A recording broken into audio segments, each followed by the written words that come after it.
And we're live. Good evening, everyone. Welcome to Holy Crap, the Vlogcast. Vlogcast that comes from a skeptical point of view to answer some of the questions of why. This Vlogcast started as a combination of spite and the Streisand effect because I can't talk. I've had not nearly enough sleep last night, and the coffee that I am drinking, I started way too late because I got back a little bit late from it. It's been a long day. And I actually had like half a pint of Guinness, for real, like pulled, not poured. Pulled properly. Shut up. I know some of you. I know how you people can be.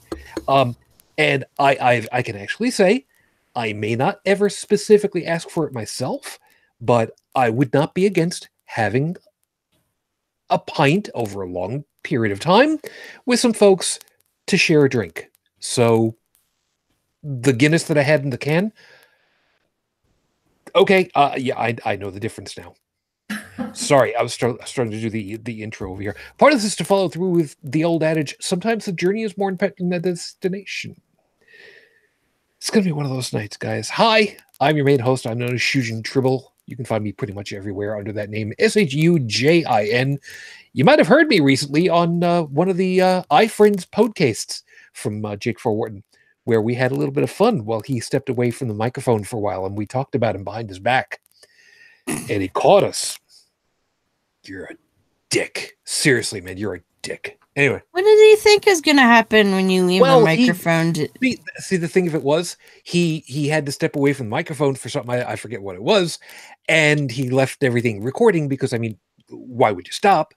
And he left, and we started to, I started to have us, kind of talk shit about him behind his back, and then it's just like, wait a minute. Maybe this is like a psychology experiment to find out, how do we talk about him behind his back when we think he's not listening? And maybe he's actually listening. So the cool part about it was, though, that even though he edited it out of the main show, he left it in as a part of a blooper reel at the end of the whole damn thing. So that was good. Anyway, let me go ahead and introduce you to everybody, because we're already talking about stuff up north of the border, up in Sealand, otherwise known as Celsius-based life forms. So the Heretic Woman, good morning. Good morning, and it is currently -3 Celsius. Bottom left from there. Well, actually, down and to the left from there. A little bit more left than that. Shut up. You know what I'm talking about. Midwest U.S. Speak, Brigid. Woof. Thank you. See, that's a callback to something that you guys were not privy to earlier. Thank you. Good morning. Good evening. God damn it. Evening. Hi. You got any spare those? You got any extra spare drugs that you can just send my way? Because apparently I need something. Just come on up. Just pop up here. It's legal. Well, do you need stuff for ADD, or do you need a chill pill? I don't even know what the hell it is at this point. I don't know. I just did not anti-squirrel meds, and I have chill pills. Oh, don't even start with me. I was back off at SUNY Fredonia earlier today because Little was at NSFW. Those of you that know what NSFW is, cool, great. I don't remember what the acronym stands for. It doesn't matter. I'm pronouncing it right. Shut up. And I got barked at by one of those damn squirrels out there. There are black squirrels down over there at SUNY Fredonia. I don't remember that, but one of them got pissed off at me, climbed up in a tree, and before I started to do a little live stream on Facebook with my phone, he started barking at me. Fine. Whatever. Excuse me. So anyway, hi everybody. For those of you that are longtime watchers, viewers, consumers of our product, don't say it. I know. Thanksgiving. Don't talk with me about that whole thing. You might realize that we're a little short-handed at the moment. I don't know where UnrenownedTech is. I didn't hear hide nor hair of him. So as far as I'm concerned, probably asleep. It could be. It could be that he. I don't know. Maybe they've locked down all the IP addresses around DC right now. I don't know what the hell it is. That Pornhub might be going after everybody again. I don't know. That's a whole other thing for another day. Joseph, don't know. Whatever. Joey has been heavily at work trying to get his truck back into working order. So he may have been working on it and tired himself out and might still be asleep. It's okay, whatever. Dalan, well, I don't know. He might be having visitors. I don't know. I don't think so. Oh, Dalan might be on 24-hour call for work right now. So that could do it if that suddenly sprung up. So in any case, I'm not docking anybody's pay. Well, it's kind of hard to subtract from zero. I know. You can subtract from zero. You just can't divide by it. And there's reasons for that. Black holes and top quark mesa. I don't even know what the hell is going on. Like I said, coffee? Yeah, not nearly early enough. Or I'm overtired, I think, at this point. Anyway, so for those of you that are with us right now live, thank you. Have at the live chat, with which I know a couple of you are already at. Stephanie caught us, of course, a little bit early and was having a little bit of fun with the protests that we're having over there in London because fossil fuels. Thank you, guys. Fearless, it's nice to have you back. Get better, please. And where should you get your pay? I'll make a deposit as soon as possible. How's that? You're welcome. Yes, that was a naughty one. Shut up. Leave me alone. I'm allowed to get away with this one. With her, I'm allowed to get away with that one. So that's all that we got over there, and that's okay. Anyway, so it's gonna be one of those nights. We're gonna see how this plays out. I've already told the others that if they want to see about inviting anybody else in because they're bored as hell, that's fine with me. I guess we'll see what happens from there, but we'll kind of work it from here. So let me Feels is telling me, deal. Oh God, what am I getting myself into? You know what? I'm gonna get away with it. I don't care. What are you getting yourself into? No. What am I never later. We'll deal with it all later. Anyway, let me get things rolling because it's gonna be one of those nights. Actually, we haven't had one of these nights in a very long time. Whatever. So let me roll and see where it takes us from here. So with 5 minutes on the clock, your 5-minute freestyle starts right now. Backbone. Oh my Lord. This kind of, you'd think that this one actually works synergistically, shut up, with the topic at hand tonight. No. I'm going to use a couple of multisyllabic terms. Don't worry, I'm not going to go way over anybody's head. I'm going to start off with backbone. No, I'm not specifically talking about a spine. I'm talking metaphorically, actually being able to stand up, because that's what the backbone is for in eukaryotes. I'm pretty sure I'm using the right term for it. I don't care. Whatever. Fish have a backbone, I think. Crabs do, but it's just one big plate, so I don't know that really qualifies. But we humans, of course, have a spinal column, and that is the main structural piece for having us stand the way that we do. You know the word. I'm not going to go there. Metaphorically speaking, it is also a term used for being able to literally stand up for oneself, or figuratively to stand up for one's own position. In this case, a position on an argument or a point. Here's another one of those multisyllabic terms. Hypocrisy. Yeah. Here's another one of those multisyllabic terms. Bipartisanship. Here in the United States, we're dealing with the aftermath still of the goddamn midterm elections. And we are hearing from Nancy Pelosi, of all people, hypocrisy doesn't come up here, has gone ahead and said that she is looking to become the leader of the House so that she can work towards better bipartisanship, that there is some kind of moral obligation to find consensus between the two camps, between the Democrats and the Republicans. The turtle in charge of damn near decimating my government in the Senate, Mitch McConnell, aka I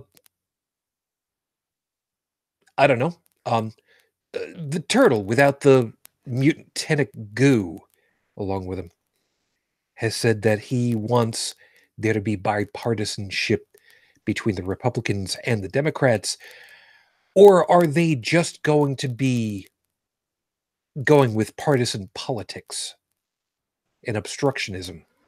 I'm paraphrasing, but only just mildly here. Mitch McConnell, I say with a straight face what other people would be saying with a smile or a giggle or a little hand tapping on the late night talk shows. Go fuck yourself. Yeah, I'm saying it early, and I don't really much care. Go fuck yourself. You want bipartisanship?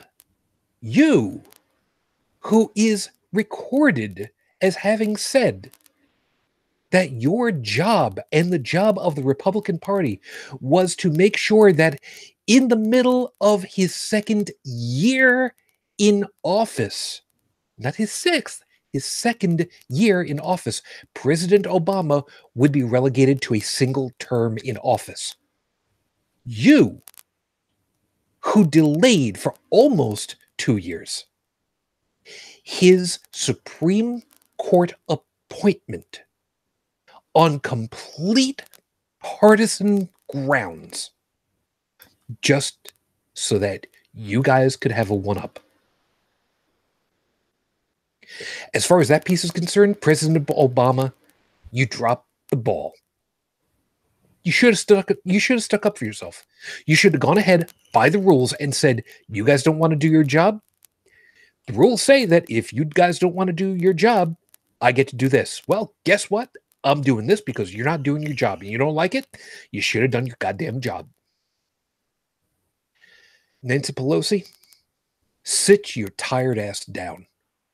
It is time for other people to have a job. It's time for other people to have that job and to stand up for the rule of law, for people to stand up and say, you're not going to fuck us over any further. It is time for people to see what the intellectual elites can do. And the first thing of it is to stop being the intellectual elites by bringing proper education to the masses so that they will understand. Because remember what I said about the story of Genesis? When Eve took a bite out of the apple and she understood the difference between good and evil, she could make moral decisions. Her first moral choice was to share knowledge. That was a bigger good than following the big shiny head in the sky. What's going to happen when that education picks up?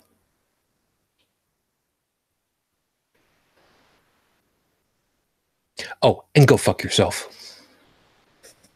It's episode 236 on the docket, Your Honor, and I know I stretched 5 minutes a little bit hyperextended.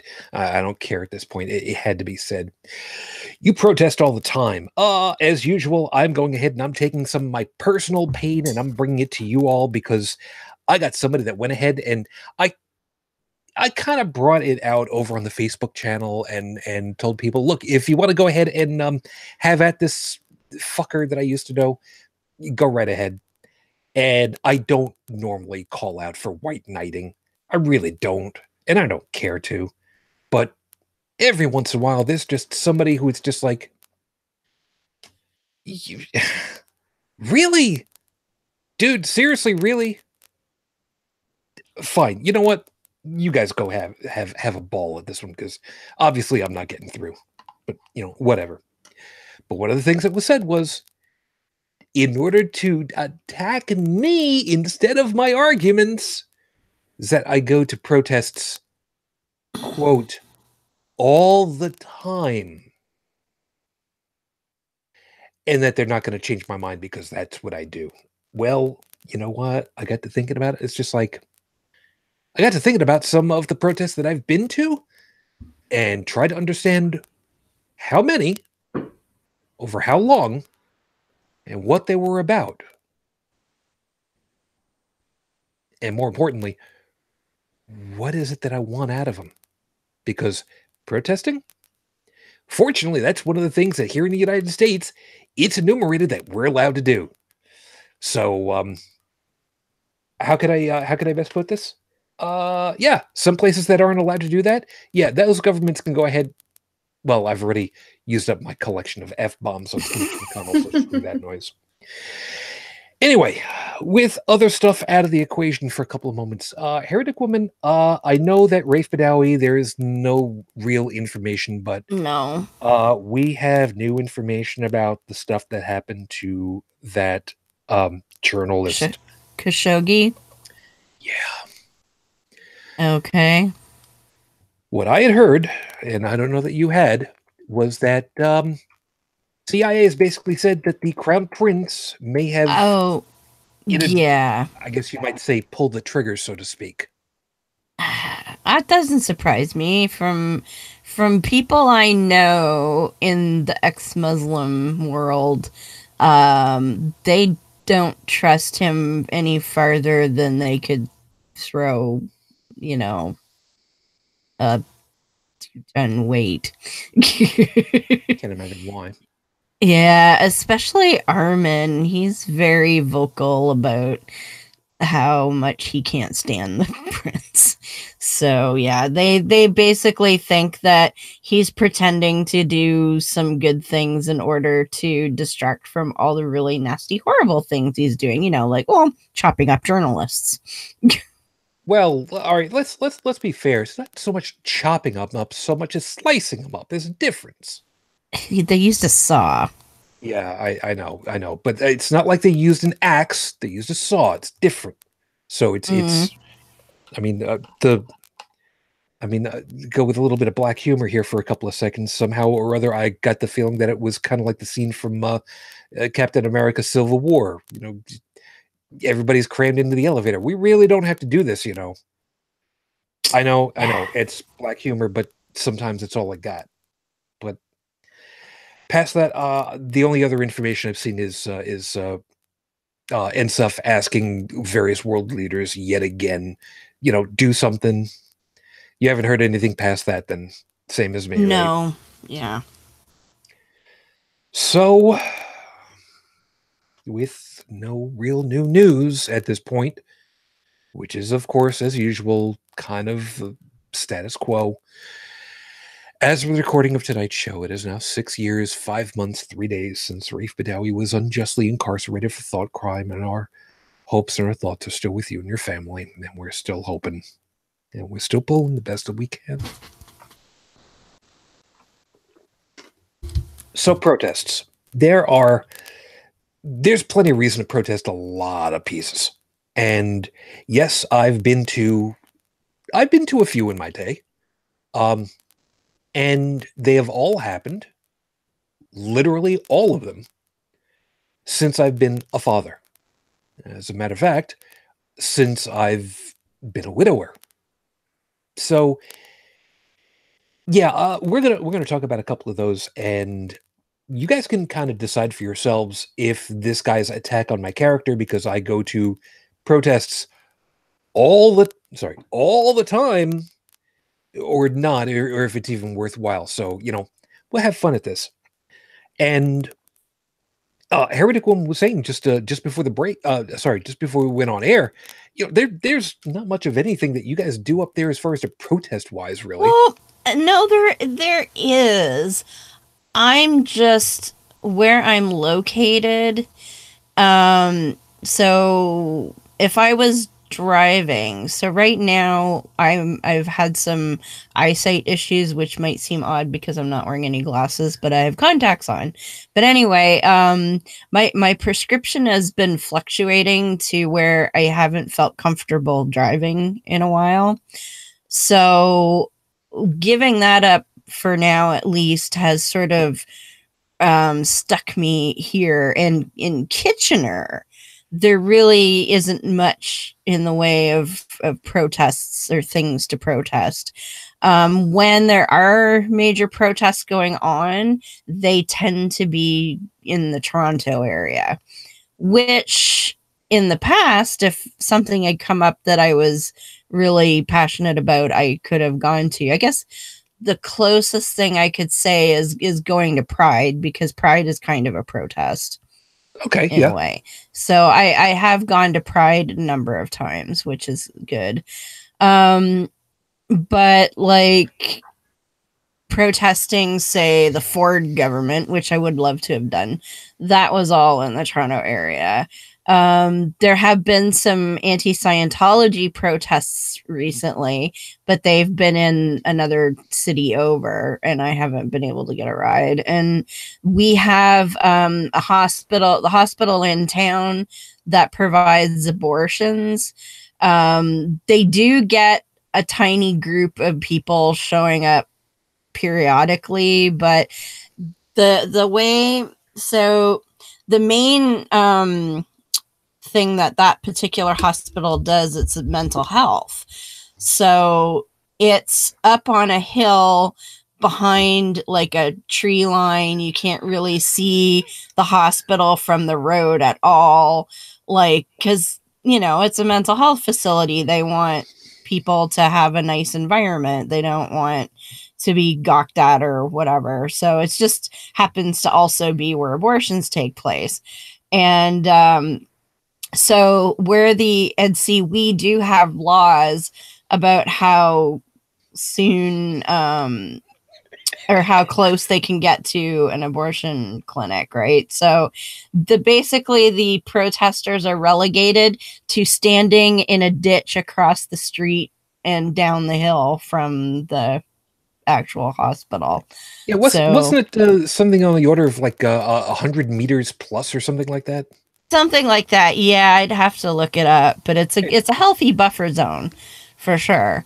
Yeah. So, I mean, I have not seen anybody out there for a couple of years driving by. Now, people I know have seen them recently, but they've just not been there when I've gone by, because I'd stop. Oh, can't imagine why. And the funny thing is, in the past, like every time I've seen them, it's been at a time where I haven't had time to stop. Like I was on my way to work, or I had to go somewhere specific a certain time, and I didn't have time to stop. But every single time that I've driven by them, the car in front of me has flipped them the bird. Every single time. I'm like, yeah. So it's what it's kind of like. It's kind of like the whole pay it forward thing at Tim Hortons drive-through. Yeah, they flip the bird before I get there. There you go. It's a beautiful. And Trippin, no, I don't think anybody's raised taxes on syrup or poutine. Not that I would notice, because I don't like syrup or poutine. So, and that's okay. I mean, we understand. It takes all kinds. Yeah, it's I fine. like maple candy, but okay, I'm weird. Okay, I don't put syrup on anything, like none on pancakes or French toast or any of that stuff. Well, yeah, I mean that makes perfect sense. So you get a trying to remember what kind of infection it's whatever, it doesn't matter. But that's fine. But I mean the idea of the buffers for protests at abortion clinics being a healthy buffer up your side of the country, man, that just makes a hell of a lot of sense. But B, you've heard what happens down over Pittsburgh way. And next time I get down there, I'm Yeah. going to take a picture of that so you guys can see the size of the buffer that they've got painted on the ground. I mean, however many times they've had the glass bashed in or firebombing the whole thing. I mean, damn. Fortunately, you guys don't end up with that kind of violence going on. At least not that I'm aware of. And now this is interesting. The current buffer zone law is actually only about a year and a half old, and it is 150 meters. That's a good healthy. That's a good healthy. Yep. That's like a block and a half. Yeah. It's a city block and a half away. That's like when we were doing the Reason Rally in DC, and Ray Comfort and his people tried to set up a booth like right on the edge of where we were. They got kicked off like 2 parks over. That's where that's where all the religious nut jobs were with their megaphones and shit, was like 2 parks over. So we'd have a nice time listening to speeches on the mall in front of the Lincoln Memorial. And then we'd go over and be like, now it's time to go have some fun with some fundies. And we go to 2 parks over and start like, yeah, you guys are full of shit. And the best part about that, oh, Trippin says a good thing. Yeah, and the 150 meters is far enough away they can't read license plates. Yeah, they're not without binoculars. But I was going to say the best part about that though is that if they try to use megaphones turned up to 12, they were to go ahead and say, yeah, you're now violating noise ordinances, and you need to turn it down, or we'll take it away from you.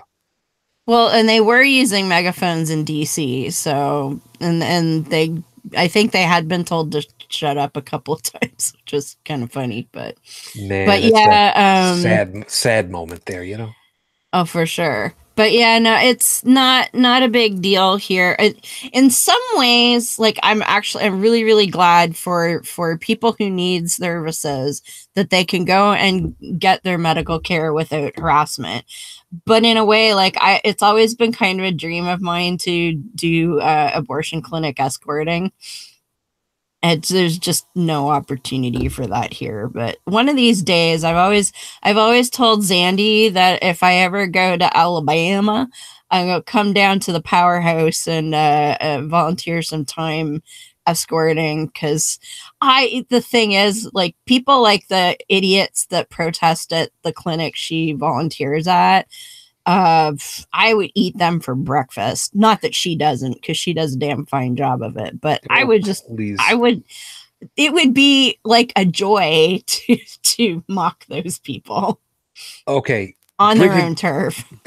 Brigid, let me run this one past you.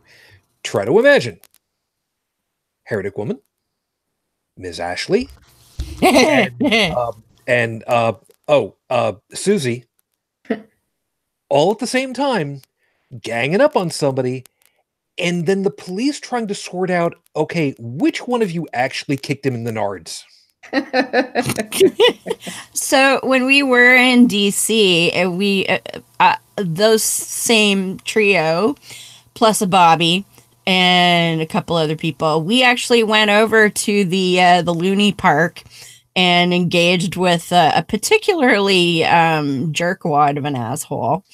He was wearing you need to be a lot more specific than that with the group that you're talking about. Okay, well, he was wearing a neon green shirt that said "Turn or Burn" on it.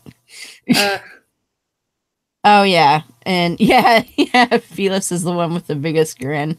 Oh, that's the one that got kicked in the nards. Hold on, Felix. Yeah, that don't work. Because the one with the biggest grin is the one that's got the largest amount of repressed anger. And let me tell you, between the 3 of them, I ain't putting bets on any one of them based on their grin at that point. Because I know because I know full well, if Bobby Carey was there, he would be all, I am not looking at any of them. I have nothing to do with this.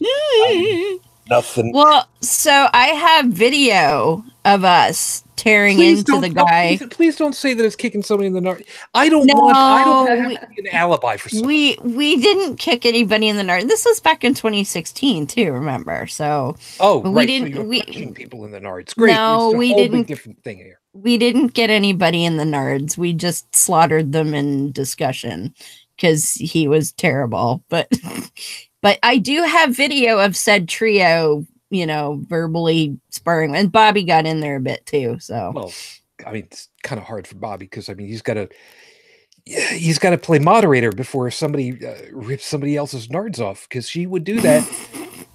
It's put it this way. There were enough people there that we would have maybe had to fight for the nards.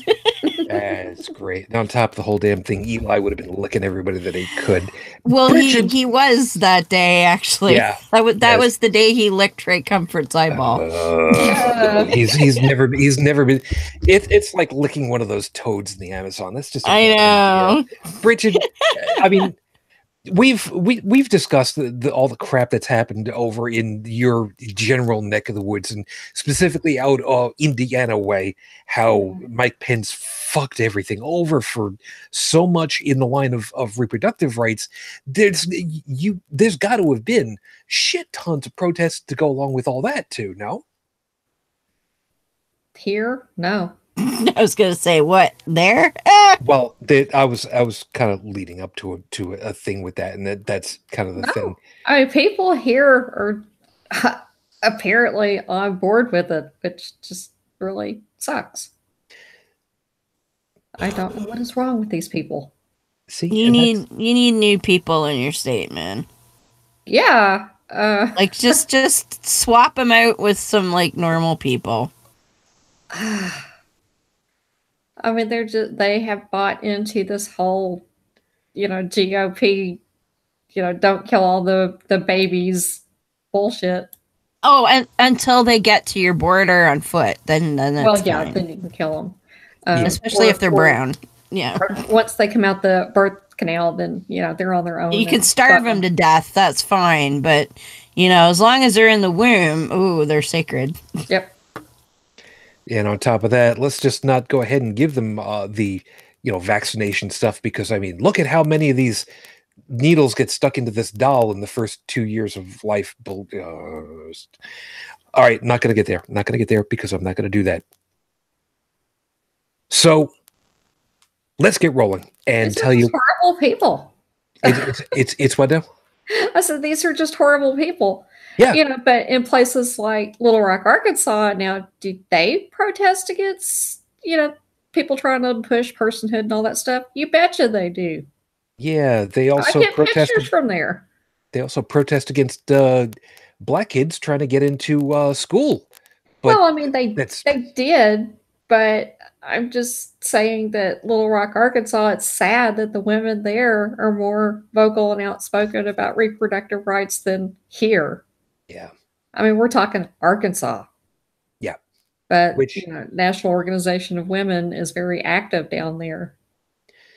Yes. And for anybody that's down over in the Arkansas way who think that we're kind of painting with a large brush, yeah, we are. So fix your goddamn state so we don't have to paint you all with the same goddamn brush. Figure it out. It's easy. Fix it. I used to live in Arkansas. I know what they're like there. See? So now we've got somebody that actually knows what the hell she's talking about. I know a few people for 18 from there. years. Hey. Yeah. Yeah, I know the odd person from there. Yeah. And that's scary. Yeah, and by the way, Trippin is making mention to Sinclair owns all the stations and papers in Ohio.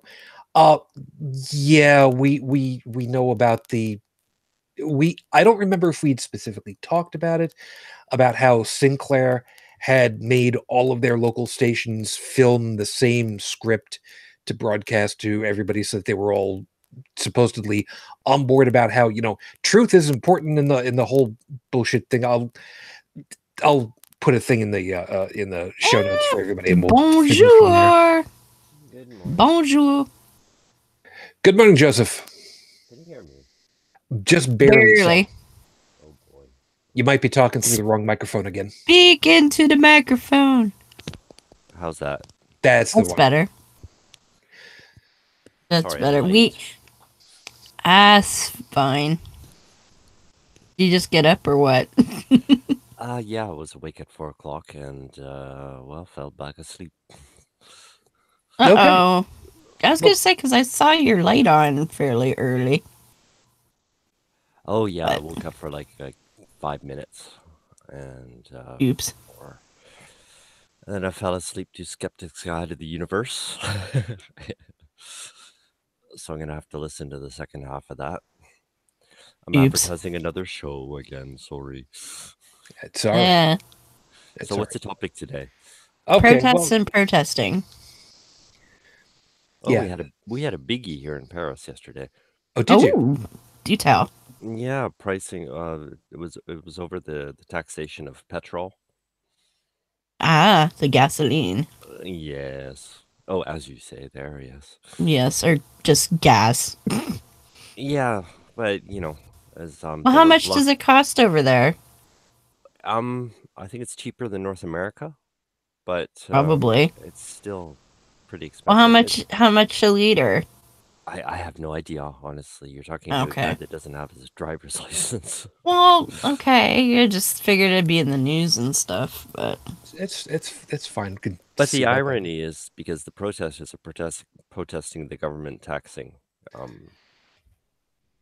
everyone over this, but I'm wondering how many of them are actually thinking about the fact that the petrol companies are actually getting subventions instead of being taxed. And according to Google, it's $5.54 a gallon in France. That's in American money. How does that compare to North America? That's pretty awful. Yeah. What did you say it was? It's expensive? $5.54 a gallon in U.S. money. That's from CNN. Yeah. Here, I think it just went down to about $2.59 a gallon. Oh, so I'm completely wrong. Okay. Good. Yeah. Here in the Buffalo market, it's hovering a little under $3 a gallon currently. You know, I think it's pretty funny that the everybody at the pump is being taxed when the petrol companies are making 1,300% profit on whatever they're selling. Because they can. Well, yeah, they don't even call it a profit. They call it a rift. It's so extreme. And they're not being taxed, but the people at the pump are. I find that that's worth protesting, but not very many people are. Anyways. Yep.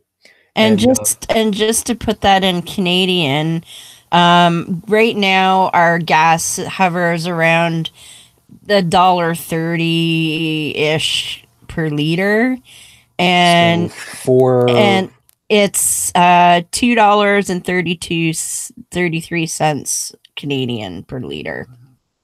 Yeah. So it's almost twice the price of our gas. Okay, that's pretty incredible. Yeah. And they're taxing the auto route. How would you say that in English? Well, the highways, but the national. Oh, like toll roads.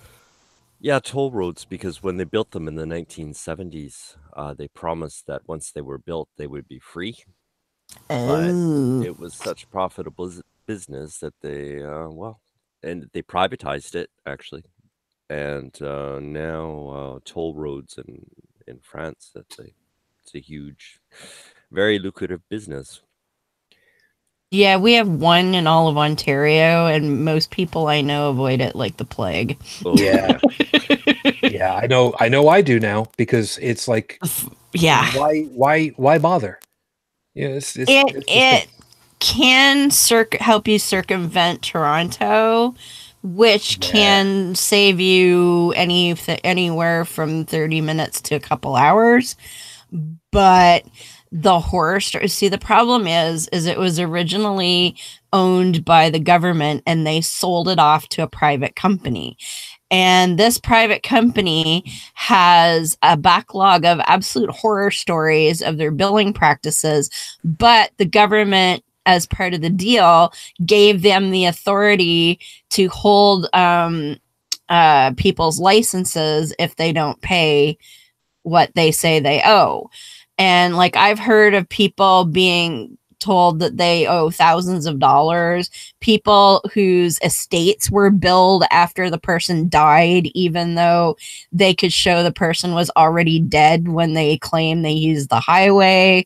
Like, just absolutely ridiculous stuff. And the company is like draconian. Like, they don't want to ever negotiate with anybody. They don't ever want to compromise with anybody. They're just terrible. So yeah. Well, the protest yesterday, you know, the French know how to protest, but it was really annoying because they called them the yellow jackets. Oh no. They were all wearing these highway vests, you know, these safety vests. Okay. In France, there's a law that every car has to have a bright fluo yellow safety vest in it. So like, these guys were wearing them, and they were blocking the Place de la Concorde. They formed a ring around the Place de la Concorde, and they basically blocked all the traffic in the middle of it. And, you know, it's one of Paris's central circulation, traffic routes, thoroughfares. And we were stuck there for like 2 hours. Sounds pretty effective then. Yeah, but why are they taking the Parisian population hostage to protest? Well, they should be in front of the freaking government buildings. Well, all right. We'll get to that. We'll get to that, because that's kind of plays into a good portion of the thing. And by the way, TTTF, really quickly, only because you just brought it up. Utah race between Mia Love, Republican, Ben McAdams, Democrat. Hella close. Part of me thinks that the reason it's close is Republicans battling with themselves over racism party thoughts. Yeah, I'm going to use the big wide brush again. And as far as I'm concerned, the Republican Party can just go fuck themselves. I'm kind of repeating myself from earlier because Mitch McConnell and such, but that's pretty much what I think of it. There doesn't seem to be anybody terribly redeeming in the entire party, so... No, and that's a whole other thing. So, since it was laid at my feet that I go to protests all the time, let's go ahead and go back to the first one that I had gone to, and I dragged the little one with me. And I say dragged, metaphorically speaking, because the first one was in 2008. And I see that we've got somebody. We do. I would like to introduce Miss Maddy Love of Atheist Talk Radio, AM 950 Minnesota. Hi. Oh my God! You mean like an actual, like real, real radio? Yes, like they're not allowed to swear and stuff. That's right. Well, to be fair, we're only allowed to not swear when we're on the radio. When we're off the radio, we can fucking swear as much as we want. Yes, we do. So, okay. So, I've multiple times so far said Mitch McConnell can go fuck himself. Is that something that you would feel comfortable with saying right about now for all the people that know who you are and going to find you later, so they can go, wow, yes, they're actually real people who can say, yes, Mitch McConnell can go fuck himself. Thank you. However, I can't say that as part of Atheist Talk, because not only are we not allowed to swear, but we're also a 501c3 tax deductible organization that is unable to promote like political people or parties. No. See, here's the thing. It's you. Oh, yes. That's on the show. Oh, yes. Now we're Ms. Maddy Love of what's the new podcast? Love Without Limits. It's my wife and I actually do it. Yeah. Congratulations. Just really put out a new episode tonight. What's that, number 2 or number 3? It's number 2. It's that new. All right. But that's okay. And Maddy also does, oh crap, what's your other one? Trans-Atheist. That's right. I knew it was Minnesota something. But it's all Minnesota, right? Yeah, Minnesota. And yes, Mitch McConnell, he can go fuck himself. Yeah. Good enough for me. Oh, look, and Joey showed up. Yes. Oh, now, dear, you can't be going talking like that now on air, yeah. See, now Maddy shows up and the regulars start materializing, but that's okay. Yes. All right. So Hey, let's. I have a note from my doctor. Okay. Is that going to be Dr. Vinigumbots? Because I know him. No, it was Dr. Nick. Oh, that one. Yeah. It's either that or it's going to be Epstein's mom. There's only a certain number of people that get that joke. So, glad you're able to make it, Joe. Okay, so I had to sleep after the surgery. I had to lay down and sleep because that's a heavy truck. Oh yeah, surgery on the truck. Gotcha. fair enough. Kind of what I figured. Okay, so let's go ahead and document a couple of these pieces because I go to protests all the time. Right. Okay, so first one. We're back to that. Like every good American. Well, no, because the first one that I went to had nothing to do with my state, my county, my locality, or even my seaboard of the continental United States of America. 2008, which means the little one was all of 6 years old. And we went to downtown Buffalo to protest here in New York State against Proposition 8 from California. Ah, yes. Some of us remember Prop 8. Yep. And Maddy, yes. you're I see you right there. You know, go ahead. You know full well. Well, Prop 8, that was the anti same-sex marriage law for California only, wasn't it? And it ended up passing. Yep. It fucking passed. In California, of all fucking places. The Mormon church poured so much money in it. I remember that. I totally remember that. Yep. I just love that there was a protest in New York State. Oh, yeah. Buffalo. There were protests across the country in various locations. And admittedly, it was not a huge protest, but I got some pictures out of it. And even to this day, the little one thinks back on it every once in a while, even though, it's 10 plus years later. And it's like, I wish you'd kind of explained it a little bit better to me, but you did a pretty good job considering, I was 6. So, there's only so much. And it basically came down to, people love who they love. Mm-hmm. And they're basically saying you're not allowed to do that. And, he got it. Which puts a real funny image in my head. I've got the idea of some, Italian New York taxi driver talking about Prop 8. Now, look, I don't see why, a man and another man shouldn't be allowed to have a perfectly good chance to ruin each other's lives like the rest of us. Yeah. Yeah, I could see that. So, what was the purpose of that protest at that time? To basically tell California, people love who they love. What the hell are you doing? Seriously, guys, you don't want to have a relationship with somebody that's got the same plumbing as you? Good. Don't. But just because you're on a diet doesn't mean I'm supposed to be on the same damn diet. Get the fuck off of everybody else. Why am I suddenly holding myself back? What the hell? I don't know. Whatever. I used up all my F words today. Because I showed up and I've been cordial the entire time. No. I was starting to roll it back before you got on. So it's whatever. It's like I said, it's because I used it all on Mitch McConnell earlier. Yeah. Dude, that is not a phrase you should ever say again. Well, considering unless I was talking about napalm. Well, no, I was going to say it depends on what he used up on him. I whipped it out and used it all over Mitch McConnell. Again, not a bad statement if you're talking about napalm. Yeah, it's Yeah, but he was talking about his tongue. No.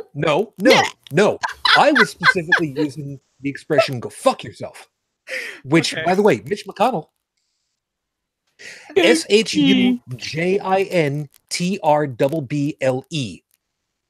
Yep. Go fuck yourself. So, should I actually put a not safe for work on this episode at this point? Probably, yeah. You may as well. I think at this point. Okay, so yeah, we might just get demonetized or something like that. We might. I'm already silenced. So, protesting California for saying people aren't allowed to love who they love. That I don't know. That doesn't exactly sound like it's subversive to the rule of law. Other than to say, yeah, why is the group of smaller government trying to micromanage people's love life? This is what I don't understand, because conservatives are always like, ooh, small government, but they want to regulate what you have in your damn pants.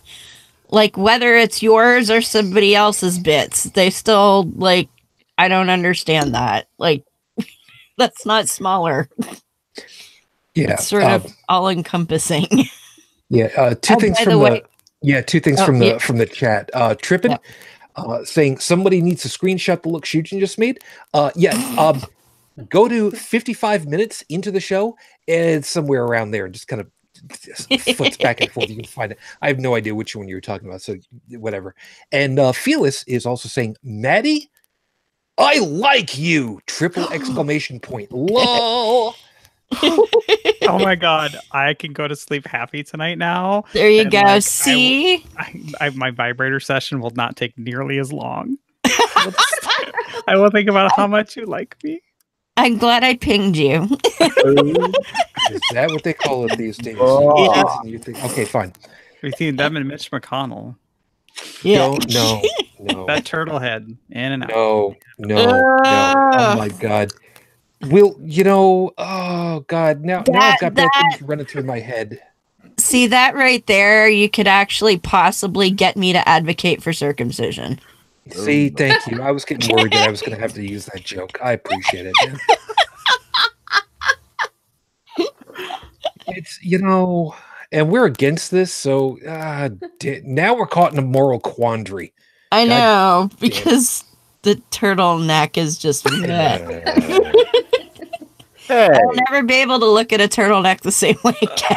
Oh, like you ever look at a turtleneck. The best you can do is look at chest level. Oh, please. Oh, bite me. I can't bend over that far. I've got a bad back. Okay, so 2008, Proposition 8. What's the next one that I can think of that I would have been dealing with? Let's see. The next thing that I can think of that could even qualify was walking past the abortion clinic in Pittsburgh during Anthrocon. As we were going to go and have breakfast with Fred, shaking the hands of the escorts as we walked by, saying, "Have a good day," and walking past the protesters and just very calmly saying, "Please go home." And that's it. Now, is that a big protest? No, it's just a little personal one. But I would hope that maybe somebody would go, well, I don't expect that anybody's just going to go ahead and turn around and go home because, why would they ever? But whatever. It's a little one right there. Let's see. We've been to 2 pride parades in Buffalo for the little one, for gay, straight student alliances. So go there. Let's see. What was one of the other ones? Oh, yeah. The protest for our lives. Yep. After the shooting in Florida. The students that got shot up. The one that brought Brian Hogg to the forefront. The one who said, if we need guns to protect ourselves in churches, in mosques, in synagogues, in movie theaters, and malls. Maybe the problem isn't so much that we need more guns for protection. Maybe you need to look elsewhere. And I'm paraphrasing a little bit. So let's take that one, because that was one of the last ones that I'd gone to. What was the purpose? Why were people out there protesting? It wasn't because we want to go ahead and nuke the Second Amendment. Oh, no. We were protesting because, you know what? I thought that I'd used it all up. No, I didn't. We were protesting that motherfucking student, grade school student, middle school students, high school students were being butchered by people with slug throwers because they had them, because they were able to get them, and they were able to simply use them indiscriminately. And then the circle jerk of, well, you know, more guns would have saved this from happening by only killing one student. You're going to tell me that a security guard, might be police, is going to be authorized to put a bullet into a teenager's brain? And if I may, as the resident gun owner, my argument would be you're okay with a child losing their life over your incapacity to safeguard your own damn firearm? Yeah. Let's kind of put this in perspective. What would you rather have? A or multiple dead children, or option B, and I'm just spitballing here a second, people not being murdered in churches, synagogues, and movie theaters, and malls. And of all things, and Joe and Brigid can both attest to this one because we know full well it happened because we heard it on the fucking news, military personnel on military bases being shot by people in the military. Yep. We remember about that. Brigid, I know full well you have to have been completely cognizant of that one. I forget who it was, and I forget what the situation or the year was, but you have to have heard about that one, and you must remember that one. I went out there. His name, but I think he was Muslim. Was that right? I don't know. I believe so. And he was upset because of the war and all that. And he went out there and he had his he had a I believe it was a handgun, a pistol, and he got a number of people.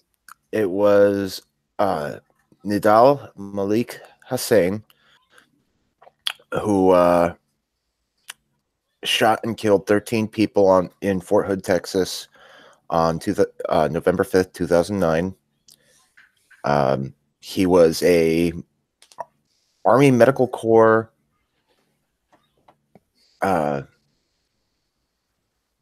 psychiatrist. Oh, damn. And yes, he was Muslim. Now, and he'd been telling them for a while that he was having, issues with, serving in the military, and wanted out. They wouldn't let him out. Yeah, and I can tell you that if he was a psychiatrist, he was an officer. If he was an officer, he had a commission, and you can't just quit a commission. Well, he found a way of quitting his commission real easy that way. Yeah, well, he could have saved 12 bullets. If only there would have been a good guy with a gun around. Yeah, on a military base of all places. You mean like the one that they killed in the shooting recently? The bar shooting or whatever? Where the guy stops it and the cops come in and shoot him. I know. to be fair, as active duty, we don't carry our firearms everywhere we go. In fact, fair. We rarely ever touch them when we are stateside. We maybe go unless it's a unit that is preparing for deployment or a unit whose commander is really, really hardcore. You're lucky in the military if you touch your firearm 4 times a year. Fair. It just the irony wasn't lost on me when it was like, yeah. If nothing else, now I would imagine that's different for like MPs versus everybody else. Well, MPs do carry their sidearms. But they're not stationed in mess halls in every single location on a base in the United States. No, it's seriously, it's very much like your typical local police force in your hometown. You know, they're not on every single street. They're on patrol. Yeah, and over in the chat, by the way, Trippin has brought out another one that's great. I'm gonna hit on this one in just a second on its own piece in just a moment. Is Trippin saying, love the idea doctors are tweeting about their gunshot wound stories in the ER. Mm-hmm. Yep, we're gonna do that one. We're gonna do that one as its own in just a couple of seconds. So I just want to get that out there, so everybody knows that that nugget's there, and we're about to pounce on that one too. I do have to say that when you had gotten started on your entry for the firearm or the school shooting protest and whatnot, I did have a slight Senator Palpatine moment there. Emperor Palpatine, because in my head, exactly what was going through was, yes, let your hatred flow through you. It makes you strong. You know what? I'm gonna actually, I'm gonna use a line from. I'm going to use that. So here's the thing. You want to accuse me of going to protests all the time, and this is a bad thing? What am I protesting? I'm protesting that a government should not be micromanaging love and should stay the hell out of the bedroom. I'm protesting children being mowed down for no other reason other than nobody is allowed to take a look scientifically at what is causing all these kids to be mowed down, which is gonna lead into the other thing in a moment. I'm protesting, if you can even call a pride march a protest, although in a way it kind of is. I'm protesting that people don't understand that there are kids for these gay student alliances who are out there who are just as human as everybody else, including all these guys who are out there. And Callie would have loved it, because there was also a LGBTQI plus group of roller mamas out there too, man. Awesome. So she would have had a great deal with that. So what am I protesting against? Basically, division, against hate, against misunderstanding, about ignorance. I mean, why are these bad things that you're trying to paint me with? Dude, that's just, you don't even know the level of wrong that you're trying to pull. And let's not forget one of the biggest ones these days: lack of basic friggin' responsibility. Yep.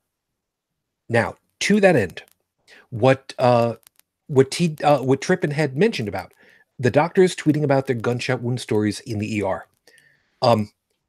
Maddy, you deal with stuff, news reports on your radio station, I'm assuming. And Maddy's also a science geek, just so we know. Maddy actually does work in an ER as well. So but would not Maddy, like a trauma center, just a small ER. Okay. So would Maddy like an opportunity to go ahead and lay this one out for everybody?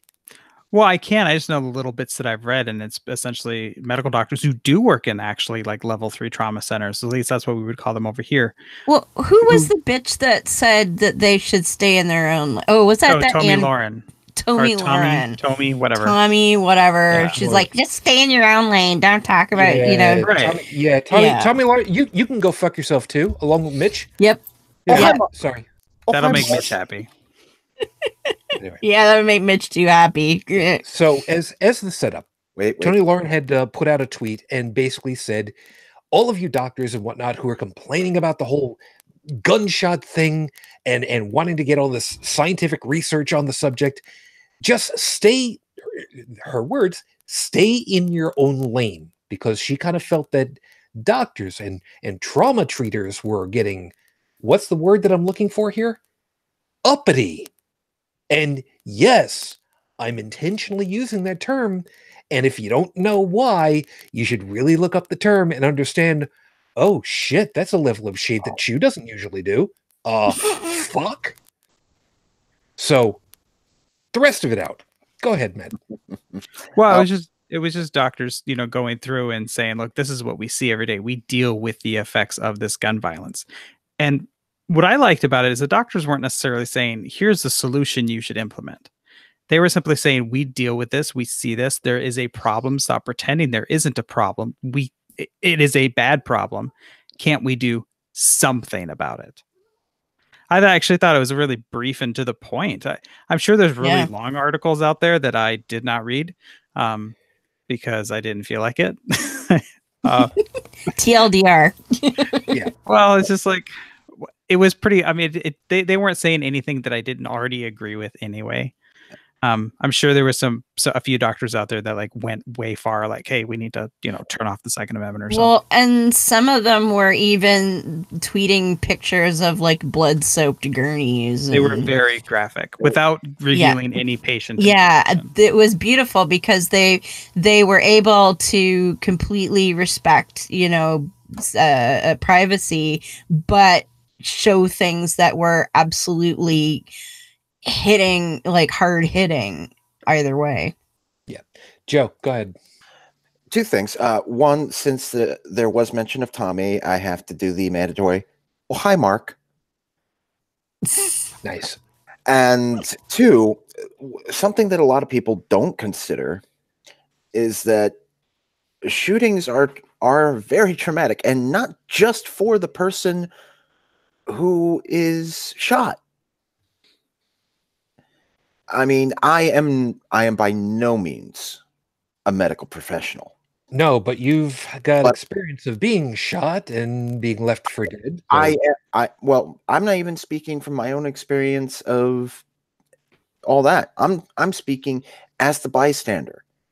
I have seen wounds inflicted on others, and there have been many that I have had, being the first person there, I have had to treat myself with what little medical expertise and equipment that I would have available, as every soldier does.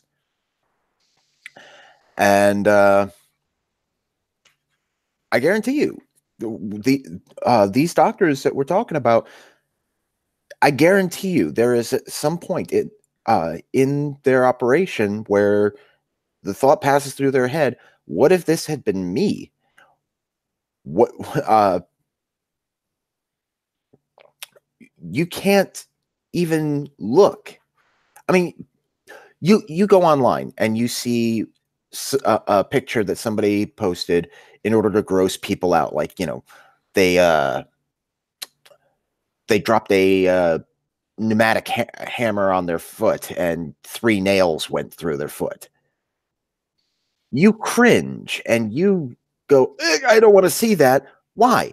Because you're picturing what that would have been like if it had been you. You're telling you, or your brain is trying to quantify how that would have felt. And the more heinous the injury,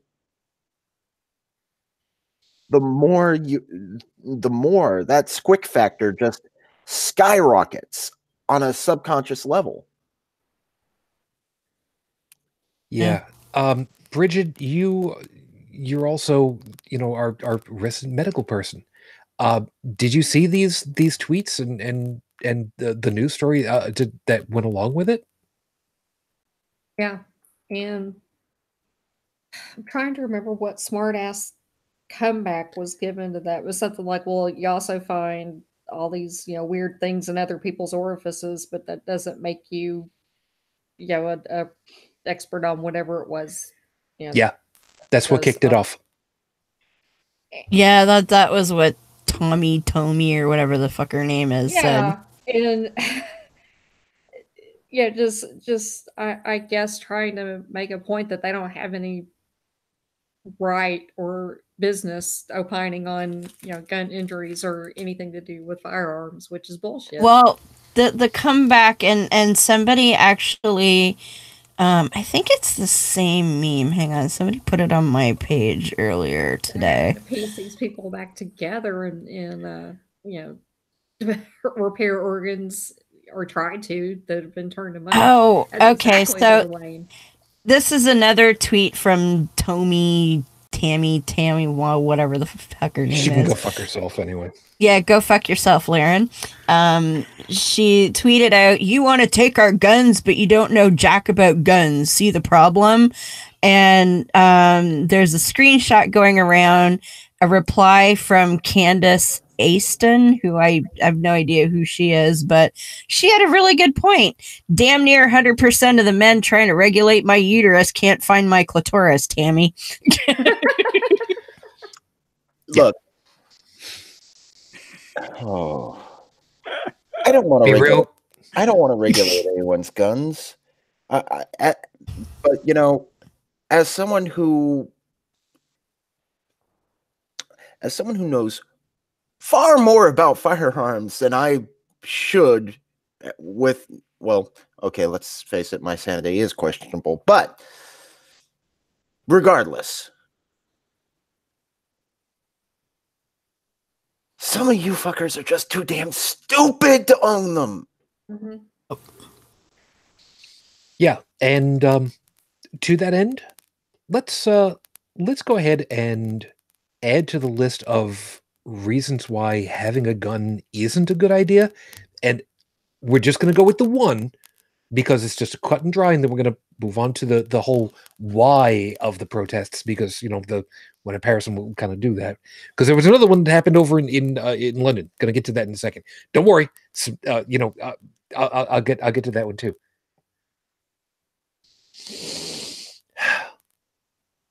Two words: road rage. Mm-hmm. Mm-hmm. See, I don't even have to go any more explicitly than that. I don't need to explain it any much further than that. It doesn't even need to be on the road. I was just watching the other day a show from, I think it's from Discovery Investigation, but it's called Nightmare Next Door, and it's about like neighbor feuds.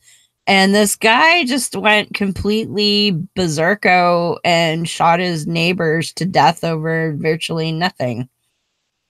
And actually, even just last month, there was a story of feuding neighbors, and it got caught on tape.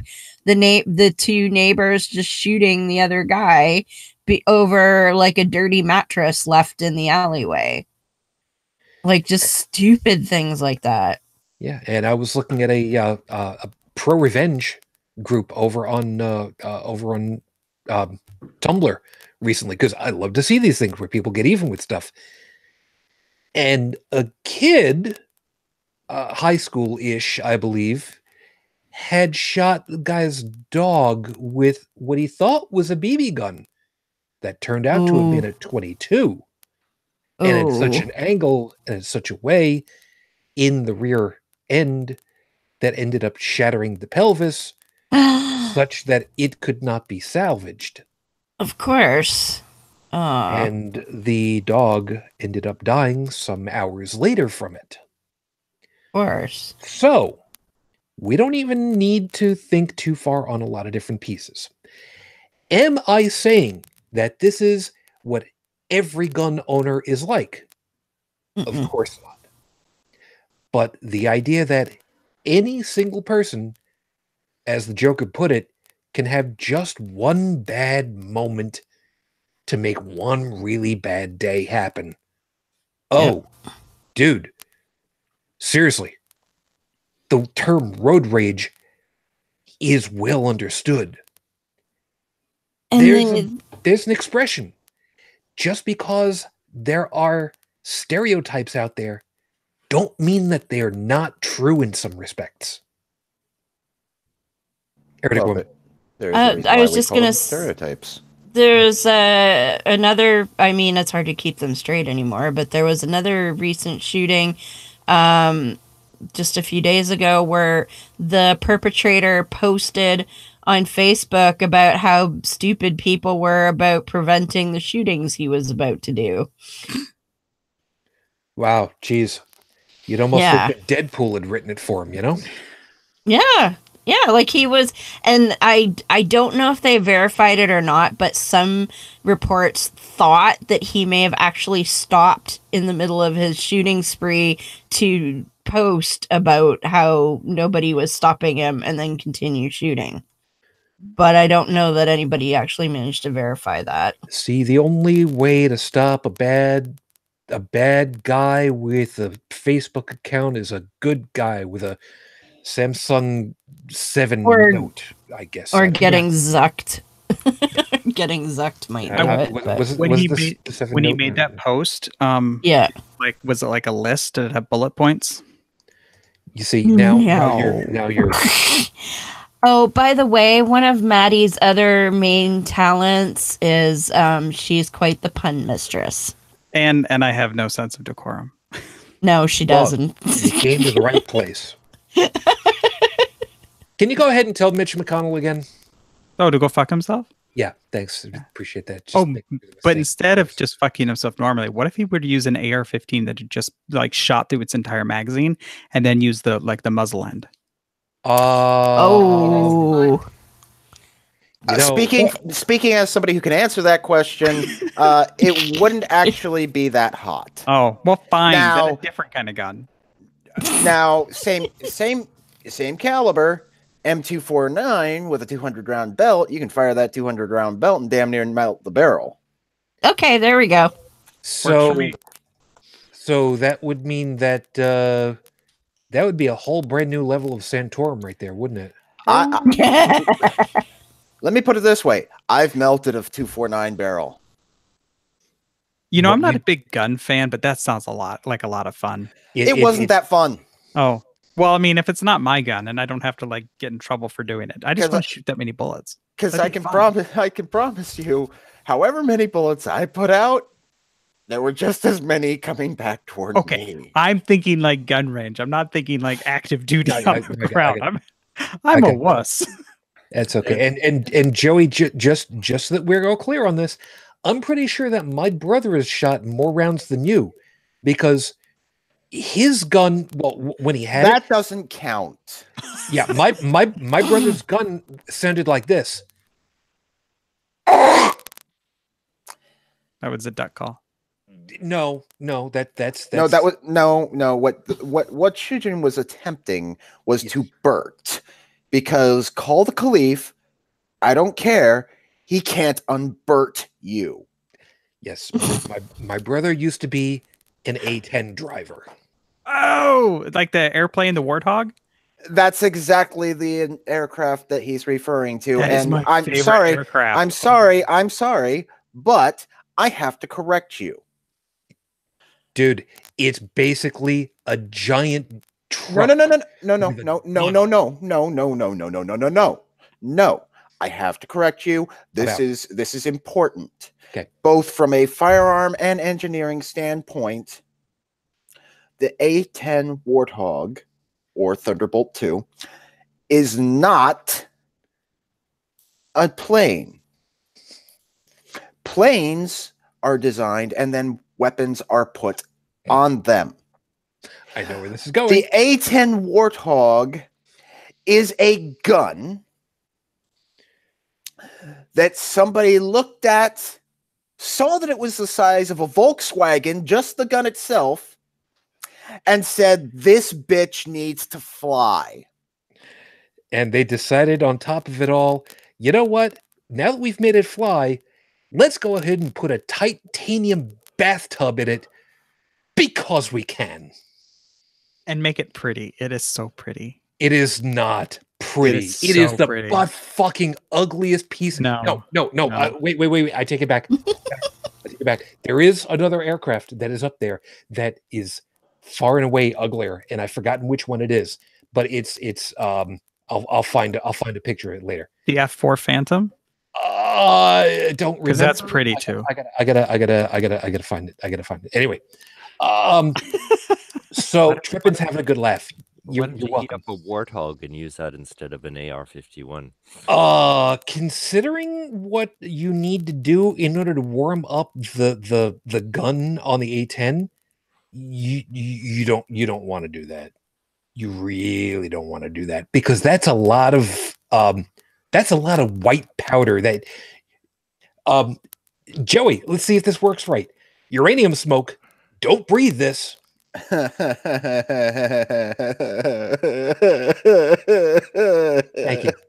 Thank you. Some people are going to get that reference. No, I got that reference way too well. That's just great. So, okay. So what is the point of making a protest? And it doesn't matter where you do it. There's two reasons. The first is for visibility. Now, how many times do we have to say it here in my country for people to actually take it seriously? Black Lives Matter is a sentiment that came out as a protest to say Black Lives Matter. If you shoot and kill those of us who are in the people of color community, we matter. We're human beings too. We're citizens too. What the hell are you doing to us? Now, that visibility is all well and good until somebody goes ahead and says, well, all lives matter too, right?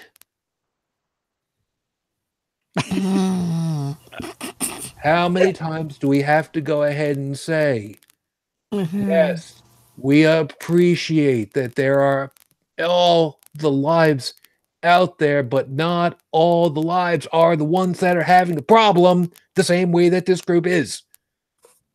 We run into that in the ER all the time. We have patients that come in and they're like, I don't feel good. And it's like, excuse me, there's lots of people that don't feel good right now. Why the hell should we, pay attention to you? And they're like, because I'm bleeding profusely. I'm like, other people are bleeding profusely. That's nice, dear. Now take a number and sit the fuck down. Yeah, it's all well and good for you to go ahead and be complaining that you've got diarrhea and you're bleeding out your nose and maybe out of your eyes. And we understand that that's really discomforting. But we've got a 9-year-old kid whose brain is only staying inside and attached to their brainstem because we have two people holding the cranium together right now. Thank you very much. Yeah, but all patients matter. Exactly. Yeah. And because I broke my finger and it really hurts. And it should. Because if you don't know how to operate a car door, it's your own goddamn fault. No, we have a word for that. It's called triage. Now, as I said, pick a number and sit the fuck down. You can't pick a number if your finger is broken and you can't touch it. I think the finger came teeth. About, and I think Deborah's finger injury came about because of all the mouse clicks. No. If anything, these days it would have been bitten off by a ferocious kitten. Yeah. The mouse clicks, that's just going to give her carpal tunnel. Yeah. Yeah. And as an Italian in the group, I've got a choice of which finger. I'm sorry, Bobby Carey, this is not directed at you at all. I know which finger it should be. Yeah. I'm sorry. Was that too soon? You've been disarmed. Yeah. Not well, he can't, we just say, he can only tell people to fuck with that finger, not fuck off. Yeah, yeah. I'm gonna change it over to not safe for work. Screw this. I think you may. I thought we figured that out a while ago. Or maybe that's fucking Trump style. He's got his nether bits match his tiny little hands. Don't really, I need to get to sleep when we're all done with all this. Thank you. Yes. Rocket. A dull orange mushroom. Maddy? Okay, Maddy? so now Hold it.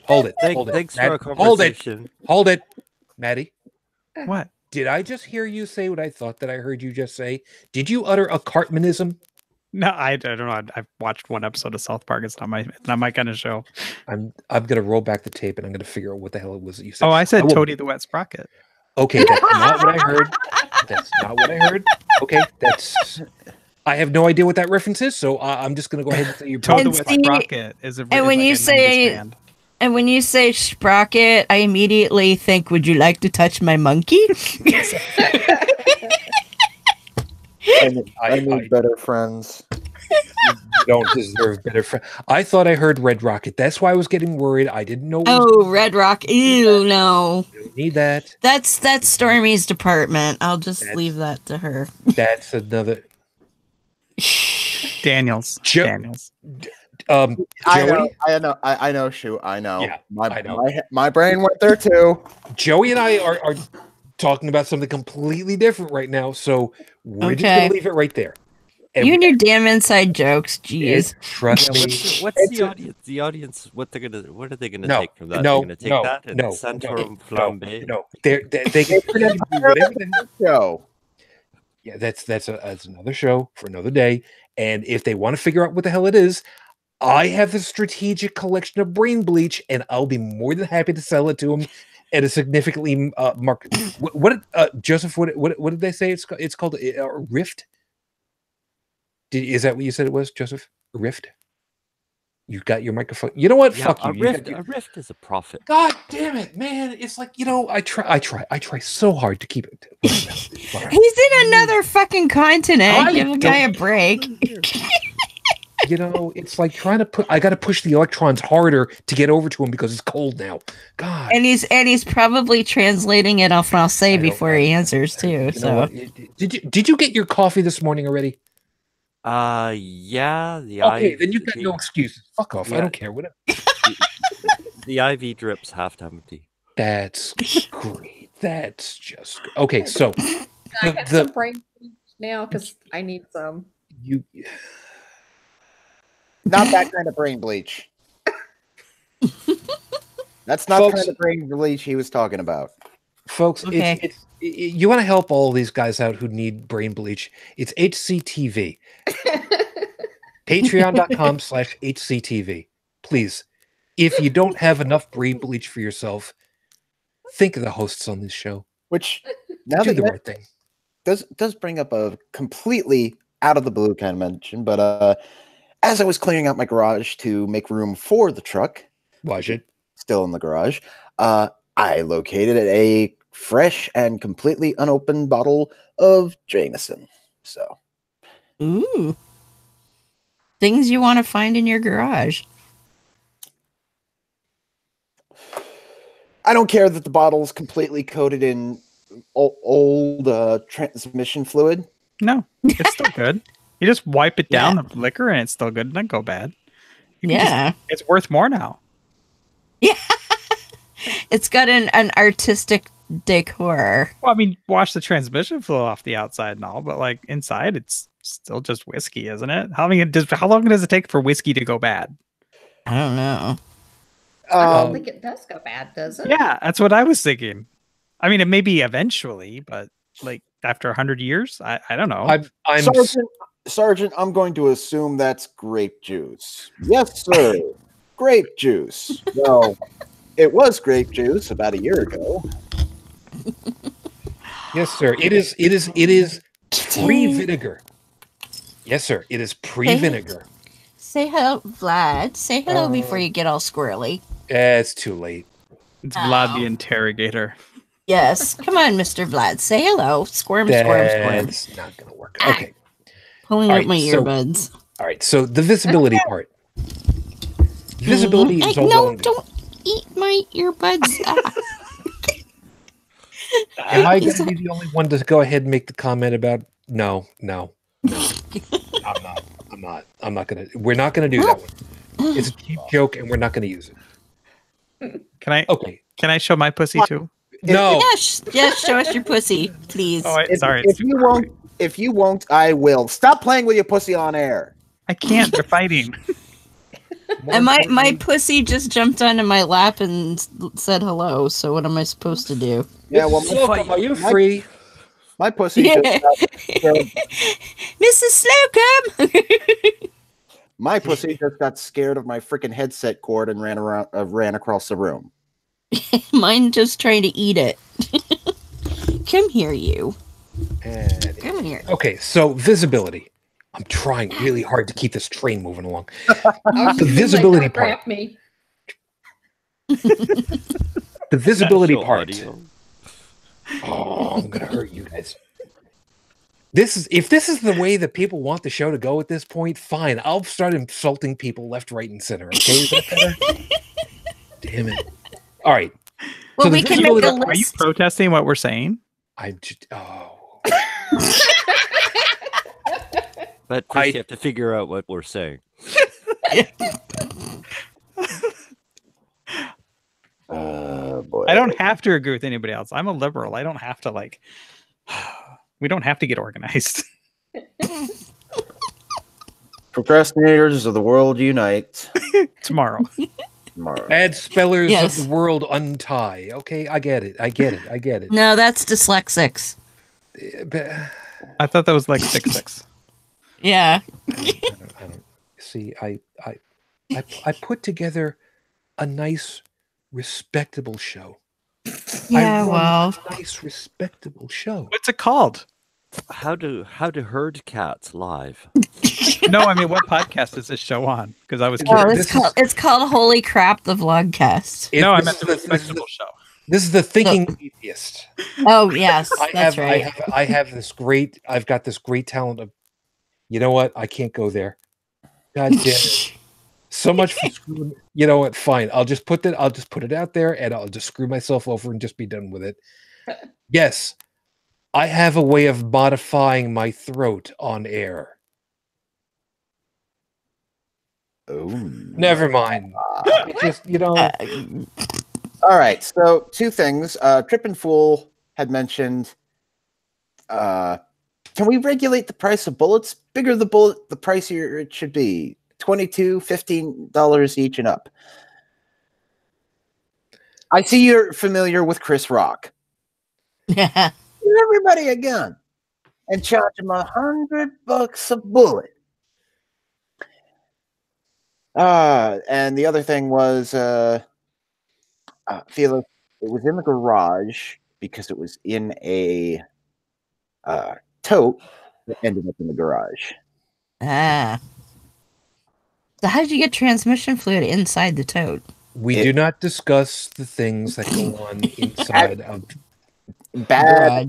bad choice of positioning. Ah. Okay. So here's the reason, in seriousness, for visibility being a bad thing. When it starts becoming perverted. And I don't mean the naughty sexual way. I mean as in when the message gets completely flipped ass over tea kettle. Like I said, all lives matter. Blue lives matter. Red lives matter for the fire department. Yeah, I don't see too many people going out there and intentionally hunting down fire department personnel. I don't see anybody intentionally going out there and trying to say that these lives don't matter. It's a matter of this one group has got a problem. And if you're going to go ahead and you're going to say, well, you just can't take a joke, you're completely missing the point. And you're completely dehumanizing the whole problem of the whole goddamn thing. And it hurts. It hurts to look at this stuff and go, How do you not get it? Yeah.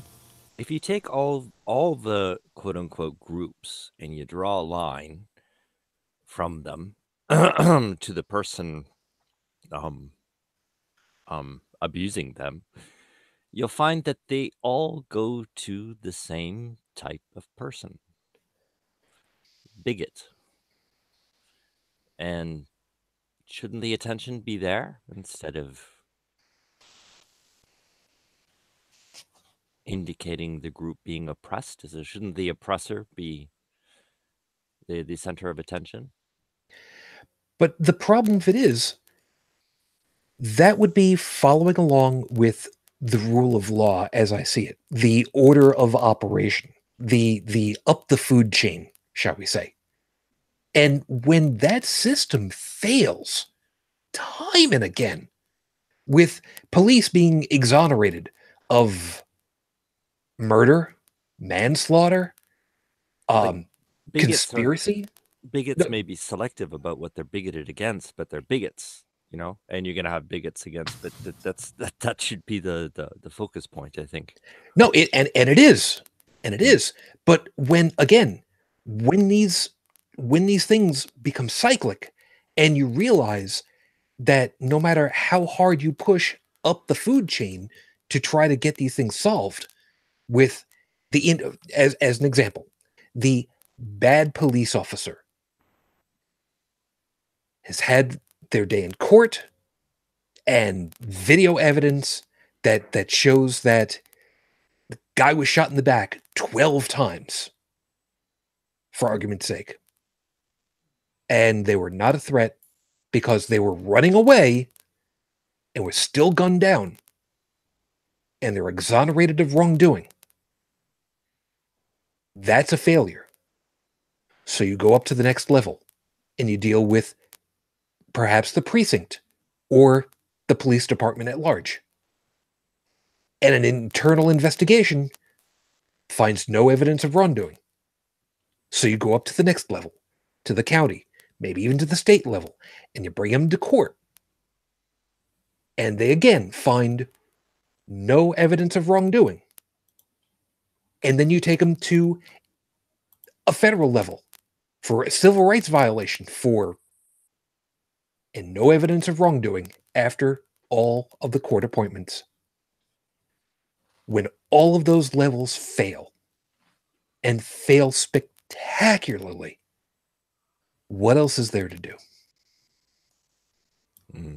But yeah, that was my point, was targeting bigotry in general, which seems to be the source, like the mental state bigotry, which seems to be the source of all these problems. No, I got you. Okay. And that's part of the reason why in my opening earlier, one of the things that I had said was, basically the long game is, what happens when the intellectual elites are no longer the elites because everybody else has had their educational level lifted and everybody can understand stuff. Bigotry and misunderstanding and ignorance of everybody else kind of tends to evaporate, and people are less likely to, kill people that they actually know about and understand. Funny how that works. Yeah, and it also has to come. It comes down to overcoming your own fear of different. Exactly, and that only comes through education of learning.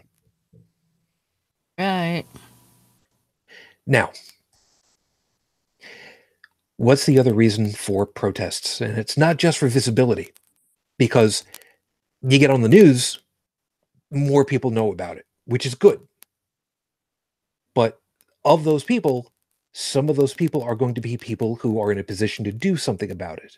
Because, as we know, even politicians don't live in a complete bubble.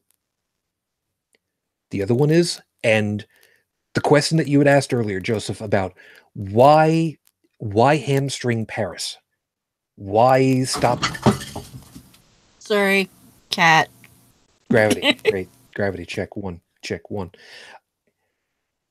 It's for the inconvenience, to make the public feel, what was the expression?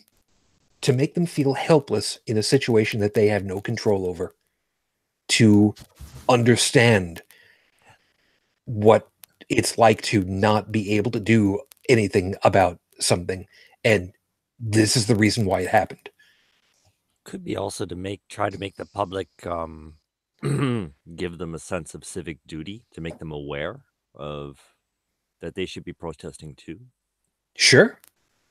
And there's nothing necessarily wrong with that. Until and unless somebody decides that but that takes effort. Oh God. Well, yeah.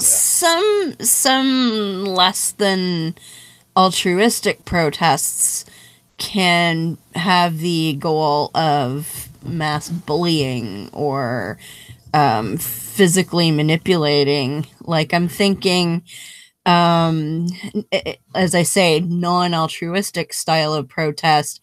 When Mexico was having a lot of trouble with the drug cartels, one of the things they used to do was do blockades in the major cities, forcing the populace to either not be able to travel or to make it very dangerous for them to travel in the city. And that was to get the attention of the authorities to say, hey, we're more powerful than you, so back off and let us do our thing. Or like the Tiki Torch guys. Yeah, like the Tiki Torch guys. Exactly the same thing, yeah. Yes, because they're trying to be intimidating. And they're trying to appear bigger than they are, actually. Yes. So they show up and you know, they're waving their stupid torches around in their khaki pants, going, blood and soil, we're so cool. It's like, no, you're a bunch of losers. Khaki hides the shit stains. Yep. And let's not forget, for all the complaints about the Antifa protests and the libtard protests and the leftist protests and the we want a socialist government protests that are being leveled at people who are just trying to get a point across, never that I've ever heard of has there been a single person run over by a car intentionally. Yep. And when you look at your, for lack of a better word, adversary as something less than human, that's when that sort of thing tends to happen. And you don't care.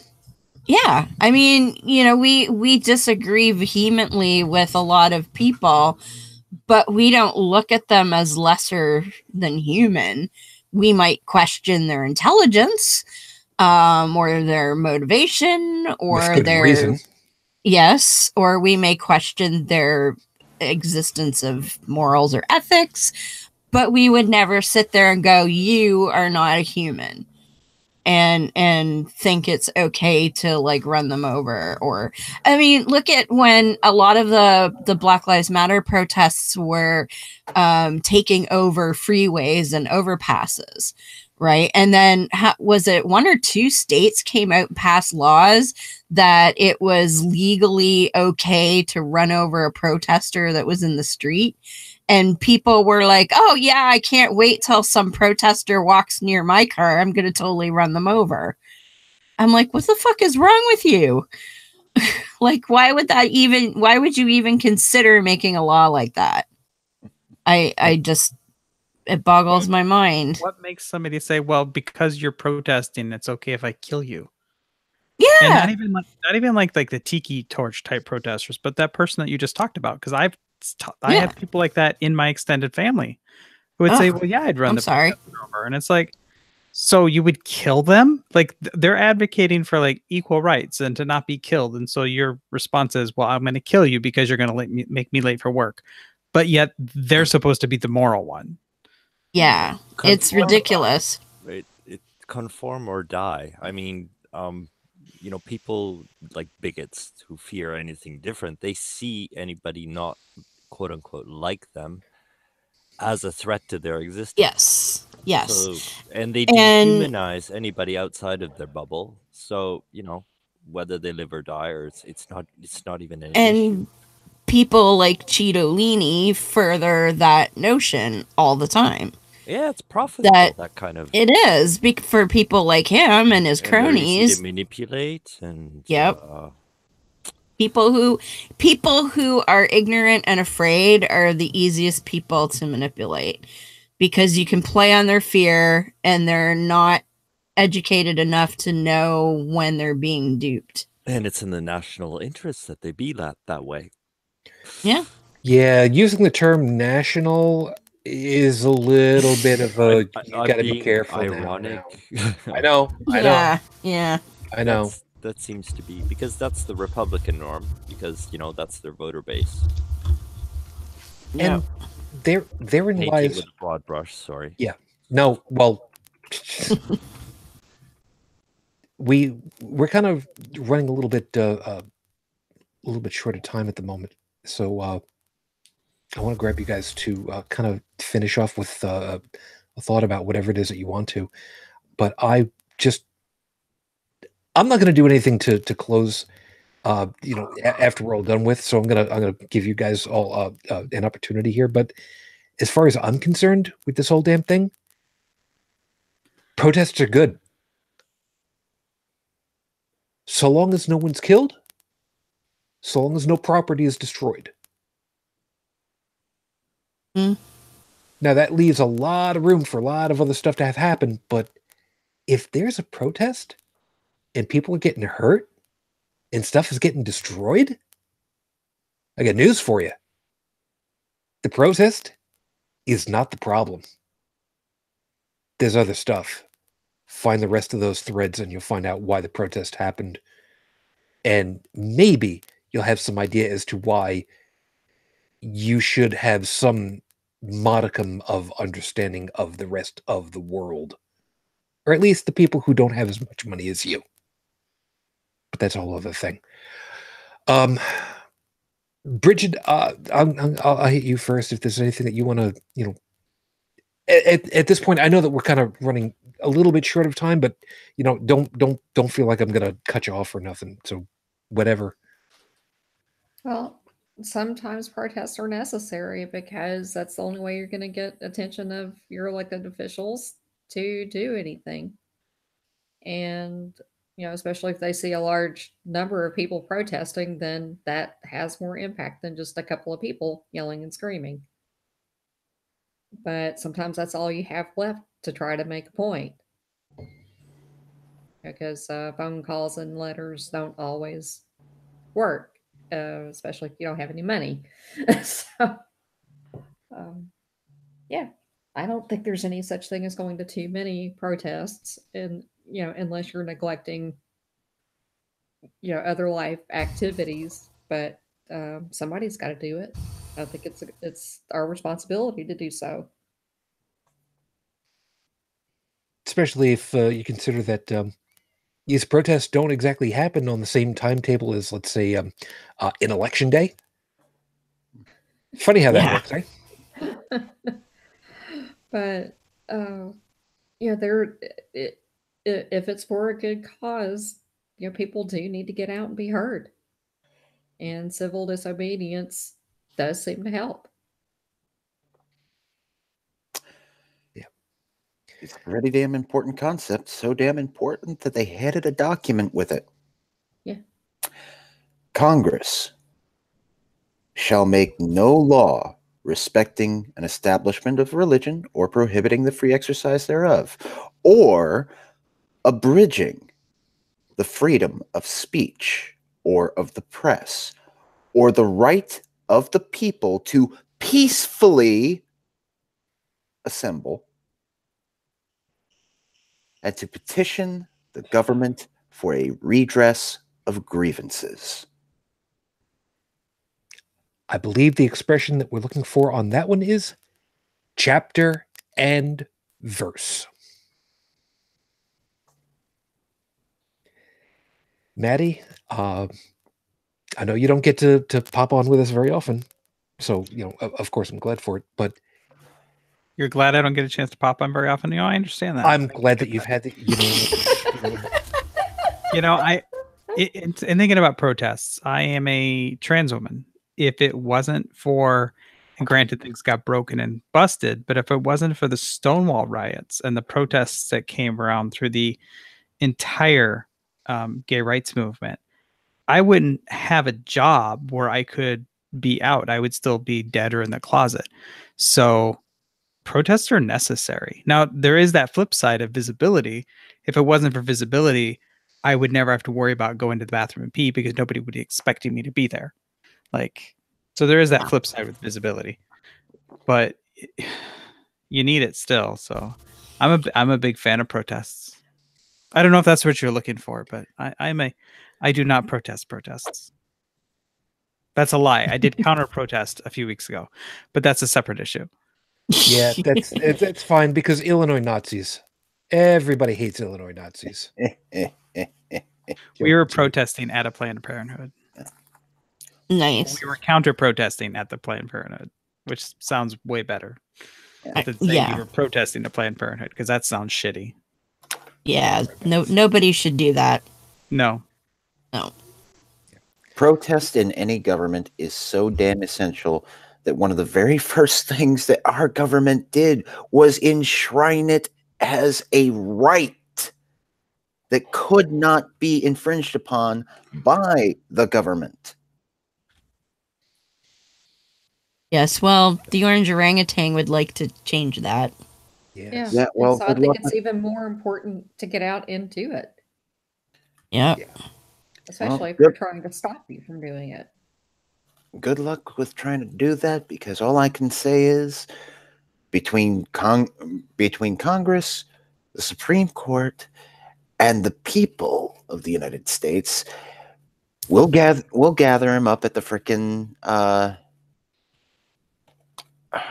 we'll bring him to the big shiny desk and say, "You're fired." Excellent. Well, one thing that horrified me, I know that you remember the Occupy Wall Street, thing a few years ago. Yep. Mm-hmm. I had gone to a protest for that and had someone who was active duty military actually send me a message and say that he would have no problem coming and finding me and putting a bullet in my head because I supported Occupy Wall Street. What a brave man. What? Yeah. Way to go, Army or something. I don't know. Hey. The only answer that I had was, bring it. Come find me.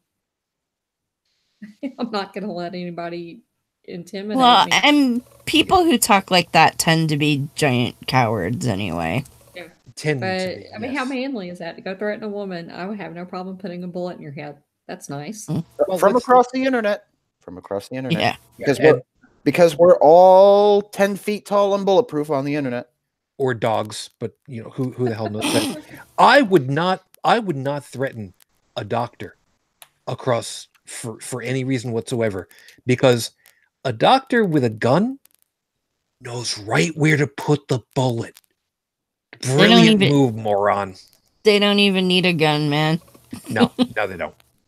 Anyway, since we got the camera on you at this point, Heretic Woman, last item for you.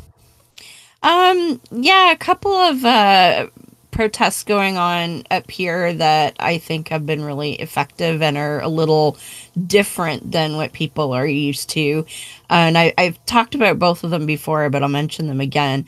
My friends out in Dalan's neck of the woods, they've been doing the handmaiden protests against the United Conservative Party out there, which are a bunch of freaks. And I don't mean freak in the nice way like I usually do. I mean loony, ridiculous freaks. It's a silent protest. They just wear handmaiden outfits. And I've mentioned that they do have to carry signs that make it clear that they don't condone the Gilead way of doing things, because the followers of the United Conservative Party are that dense that they think that they're supportive. Yeah, Maddie's laughing over there. Yes, they literally had to get signs that said, Handmaid's Tale is not a manual. We just thought they were cosplaying. The conservatives thought that they were there to support them.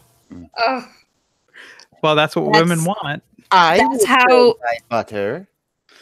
how fucking crazy the United Conservatives in Alberta are. That they literally thought these women were there to support them. They're like, no, we're here to protest you, you moron. But anyway, so there's that. And again, it's very effective. When I went to the conference, Karen, who's one of the organizers, she was giving a speech, and about 15 or 20 minutes before it was time for her to do her talk, we were having lunch. She put on her outfit and just stood next to the podium, and it was creepy as hell. And people were like, what's Karen doing? We're like, oh, that's what it looks like. Wow, that's really fucking creepy.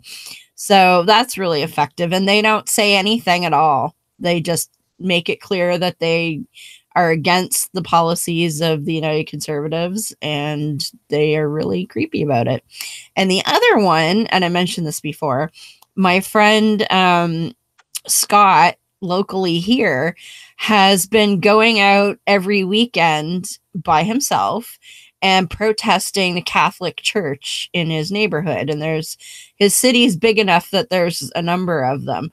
And he has two small signs, like just regular paper size. One says collection plate equals pedophile defense fund. And the other sign says, please worship responsibly.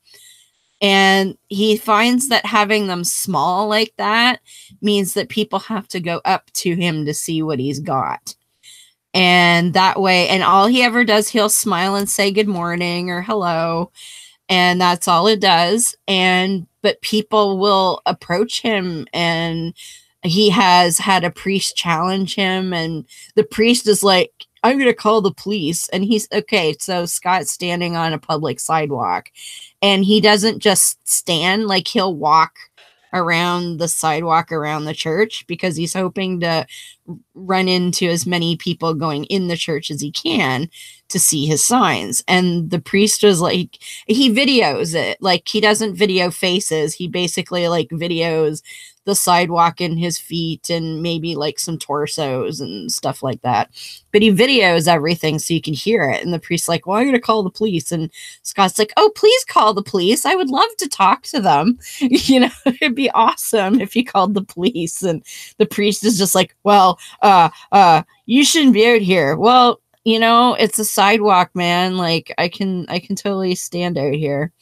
So he's been finding it to be pretty effective, and he'll only stay at one church for maybe 2 or 3 weeks in a row to make sure that as many parishioners see him as possible. And then he moves on to the next church, and he's like, he'll watch them, and they'll go in. The priest usually greets everybody at the door. So he said one church, he watched every single person go up, greet the priest, turn around, point at him, and mention it to the priest. So he's like, they're talking about me. Doesn't matter. They see me. They're talking about me. So he's finding that really, really effective. And he's in a contest with a couple of people from another city to see who can protest more churches before Christmas. So, and there's just 2 of them, and he doesn't want any more than like maybe 2 or 3 people tops, because he said if you've got 10 people, you could be out protesting 3 churches a day instead of 1. Right? So, yeah. So anyway, those are 2 sort of unconventional ways of protesting that have been really effective, and people can do kind of on their own with minimal organization. And Joseph, now that you're back, any last time that you want to go ahead and drop in here before we go ahead and close it a night? No, I'm good. That's uncharacteristic.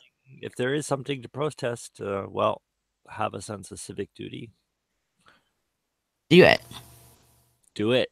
Just do it. Fair enough. Yeah, Joe. And you know what? I can't help it. I have to mention it now.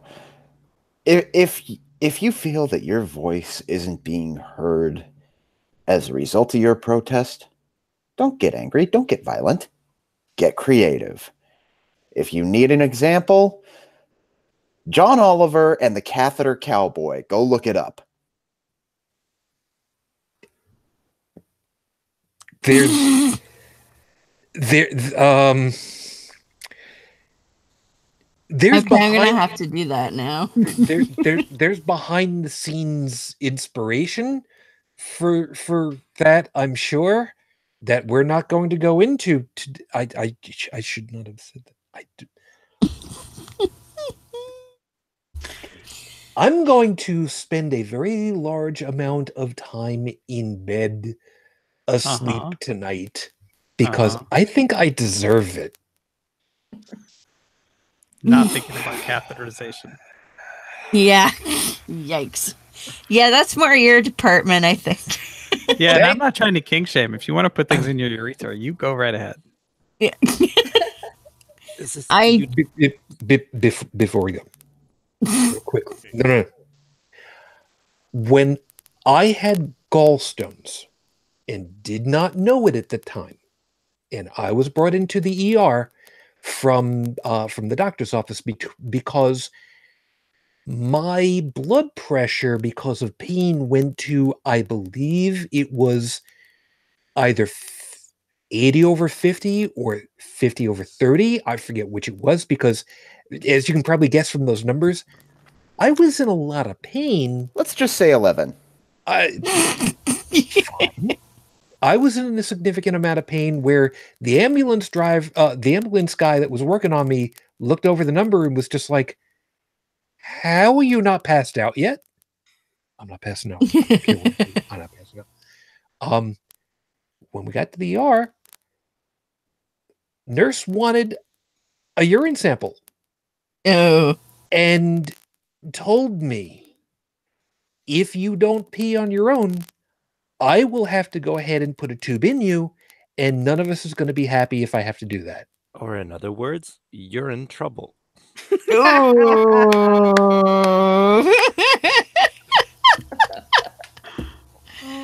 Oh. Thank you, everybody, for being part of our show tonight, I think. And just so you know, that gets cold quick.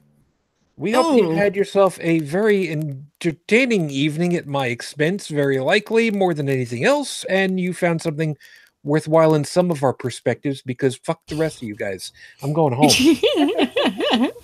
Oh, wait, yeah. Good. Because I deserve it.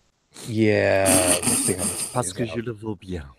I don't. Say we. So, anyway, thank you guys for being with us tonight. Let me go ahead and round the board, because I'm going to need to get contact information, because Maddy, so do I need to like electronically sign your form from the judge to show that you've actually fulfilled your obligations at this point, or do I need to do anything special for you on this one to say yes, you're out of whatever hell and purgatory that you're in now? Wait, what? I'm trying to make a gut. Maddy, thank you for being with us, and I'm sorry. Oh, yes. I don't know. It was fun. Like, to be fair, you did take me away from both Scotch and Monty Python. Well, this isn't as good as Monty Python, but or yeah. Scotch. Yeah. Well, okay. I'm a shitty Scotsman. I don't like Scotch. But... And I abandoned my wife. She could have come too. Well, you should have said something. Next time I'll pull up another headset and a microphone. Okay. Next time Shujin, I know exactly what just went through your head. Bring so all the accessories. All the accessories. We have lots of things that plug in. I'm just trying. Some of them run off USB power.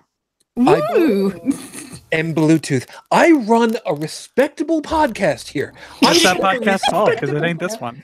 It's called The Scathing Atheist. It's a wonderful show. Scathing Atheist. Check it out someday. There's nothing like a good dose of 12-volt DC.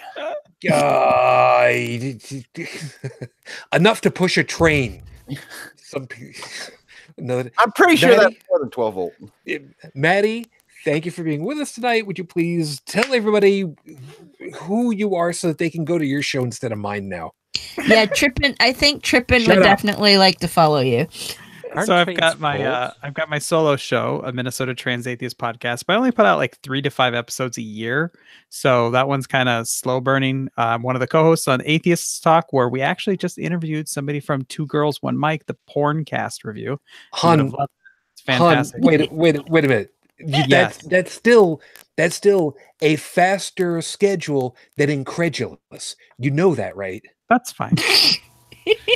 And then my wife and I just launched a podcast called Love Without Limits. And that is still waiting to get iTunes approval, apparently. But it's in all the other places. It's Stitcher and Google Play. And well, I guess Google Play doesn't exist anymore. It's in Google Podcasts. Yeah, and soon it'll be in Spotify. But yeah, look for Atheists Talk, a Minnesota Trans-Atheist, or Love Without Limits. And we'll make sure that I will have you give me all the links that I'm going to need to put into the show notes so that we don't lose them, because I'm horrible about tracking down stuff after the fact. So, I will send those to you tomorrow because I'm going to bed in a minute. Yeah.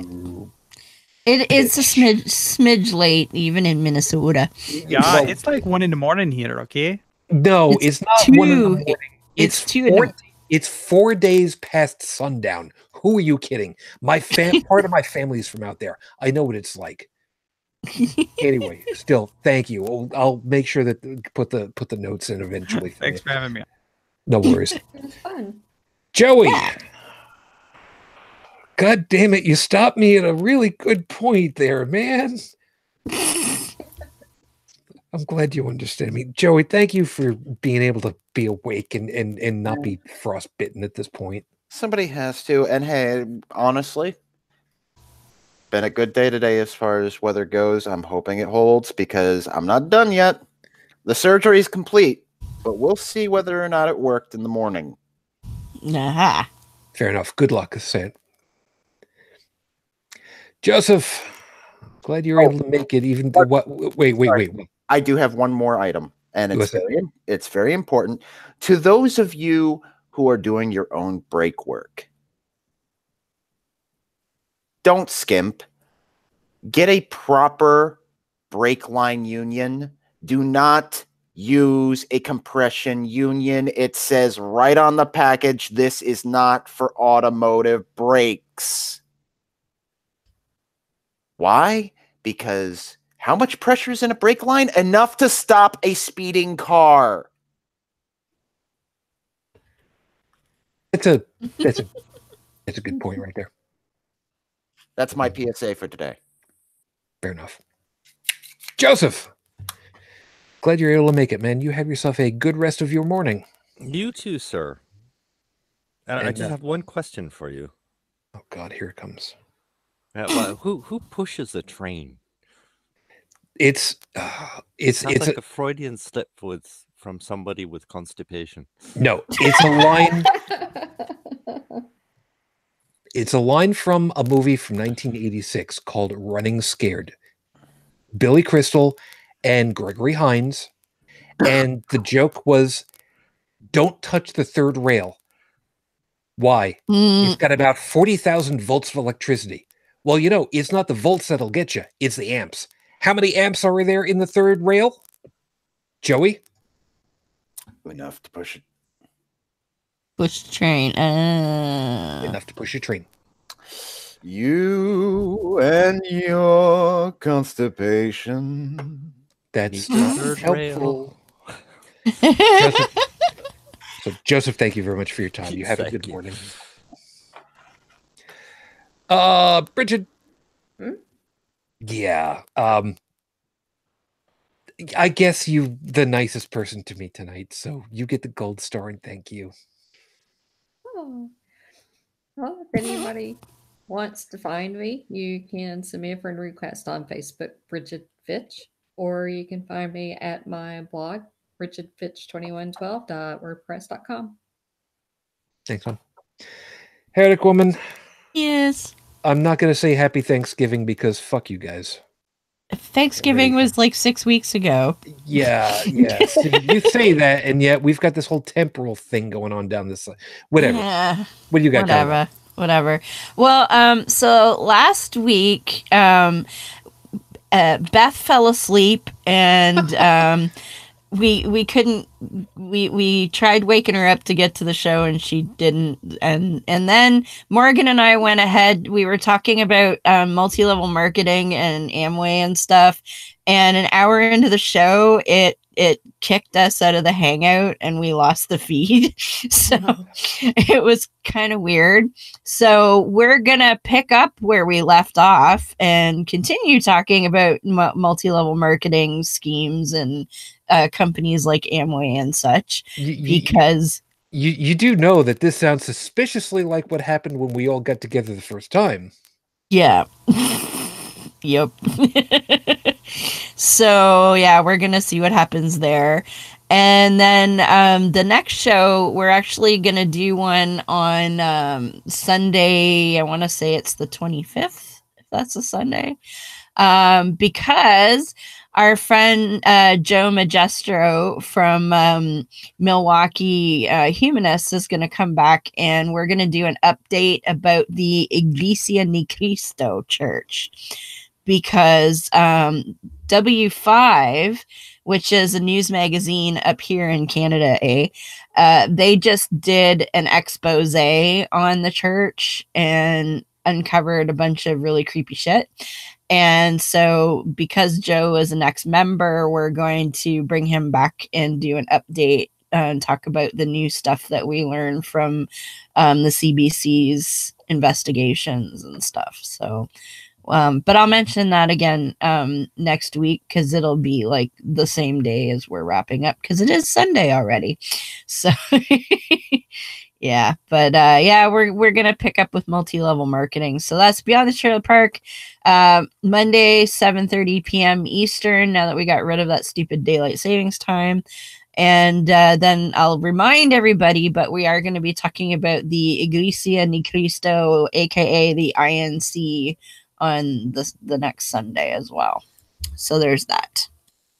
Fair enough. And you do realize that it's already Sunday as soon as we turn the show on here. Yes, I know. Okay, just I know. But it isn't for everybody at that point, but I'm pretty sure it is now. You know, it's perfectly fine. Those people want to live in the future. That's their problem. Whatever the case. Anyway. You mean in the past? They live in the past. We're in the future. Well, except for Joseph. Joseph's always in the future. No, fuck me. So, everybody, thank you. This has been a weird episode for me. Self-depreciating humor is only good up to a certain point until it starts making me a very unhappy boy. Thank you. Go have some more coffee. You know, we were helping you with your self-depreciation. Yep. You want to know how I feel? You want to? Uh-oh. Hold on a second. I've got a hat. Uh-oh, he's getting out the purple hat. We're in trouble. I've got another hat waiting. Oh, no, the red hat. Not yet. No. Next week. Oh, I think Maddie's got you beat in the hat department. Well, yeah, about that. It doesn't fit over my headphones, though. Well, yeah. That's okay. To be fair, this is the purple Joker hat for Halloween, and my Christmas hat is my Christmas pimp hat, which everybody loves the Christmas. All right, so what I've been feeling about you guys? Yeah, thanks. Do I have to bring out my water bottles now? No. There's only so much not safe for work that we can squeeze into one. I'm really looking for this.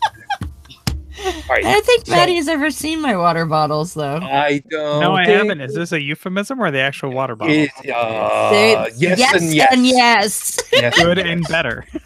We'll be off the air shortly. So, everybody, thank you very much for being with us. I hope that you had yourself a fun time. Please let us know if this was something that we should consider doing a little bit more often. Like, you're ragging all over me to where I don't know what the hell I'm doing. Maybe I should caffeine overdose every week. I don't know. We'll see what it is. We'll be looking forward to talking to you again next week. I will double check to make sure that everything is happening correctly schedule-wise for us. I don't think that there's anything that's coming up just yet that's going to interfere with us. So we'll let you know. Couple of things, however. Item number one, of course, that here in the U.S., Thanksgiving is coming up. For those of you that are going to be traveling, please, safe travels to you. Enjoy the hell out of your holiday. If you can help someone else also, that would be great. Because, I mean, let's face it, any opportunity to burn smallpox blankets is always a good idea. Just keep that in mind. If you'd like to get in touch with us for any reason, take a swing over to the website, holycrapthevlogcast.com. You've got all the contact information over there. Plus, you've also got the link to the podcast version for just the audio, which you'll really be missing out. You should really watch this over here on YouTube because it's kind of the way that it works. If you'd like to send a voicemail message, phone number is 859-HCTV554, 859-4288-554. No, I have not memorized it yet. Leave me the hell alone. And of course, as I mentioned earlier, yes, patreon.com/HCTV. Not that anybody would want to give money. If you're going to give money, hey, do it this way. Send us money so that we can send it over to Joey so he can actually get his car in better working order. So thank you guys. Shut up. Don't argue with me, Joe. 2 items before we get out of here. Item 1, seriously, congratulations to Scathing Atheist.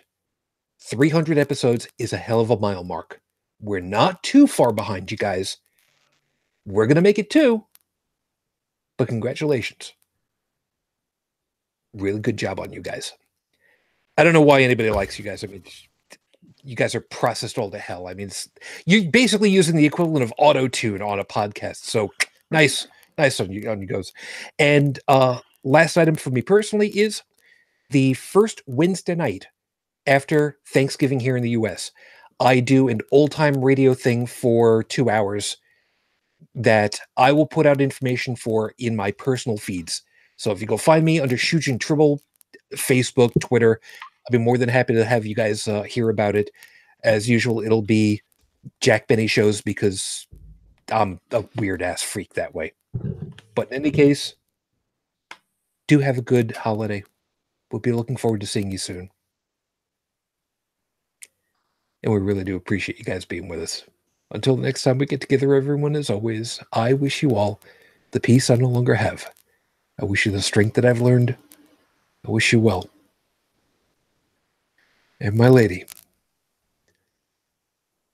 we may not be having Thanksgiving here like you used to, but we're still going to enjoy it. 13 plus years on, I am still in love with you. Matane Fujin, I love you. I miss you. Dream of me.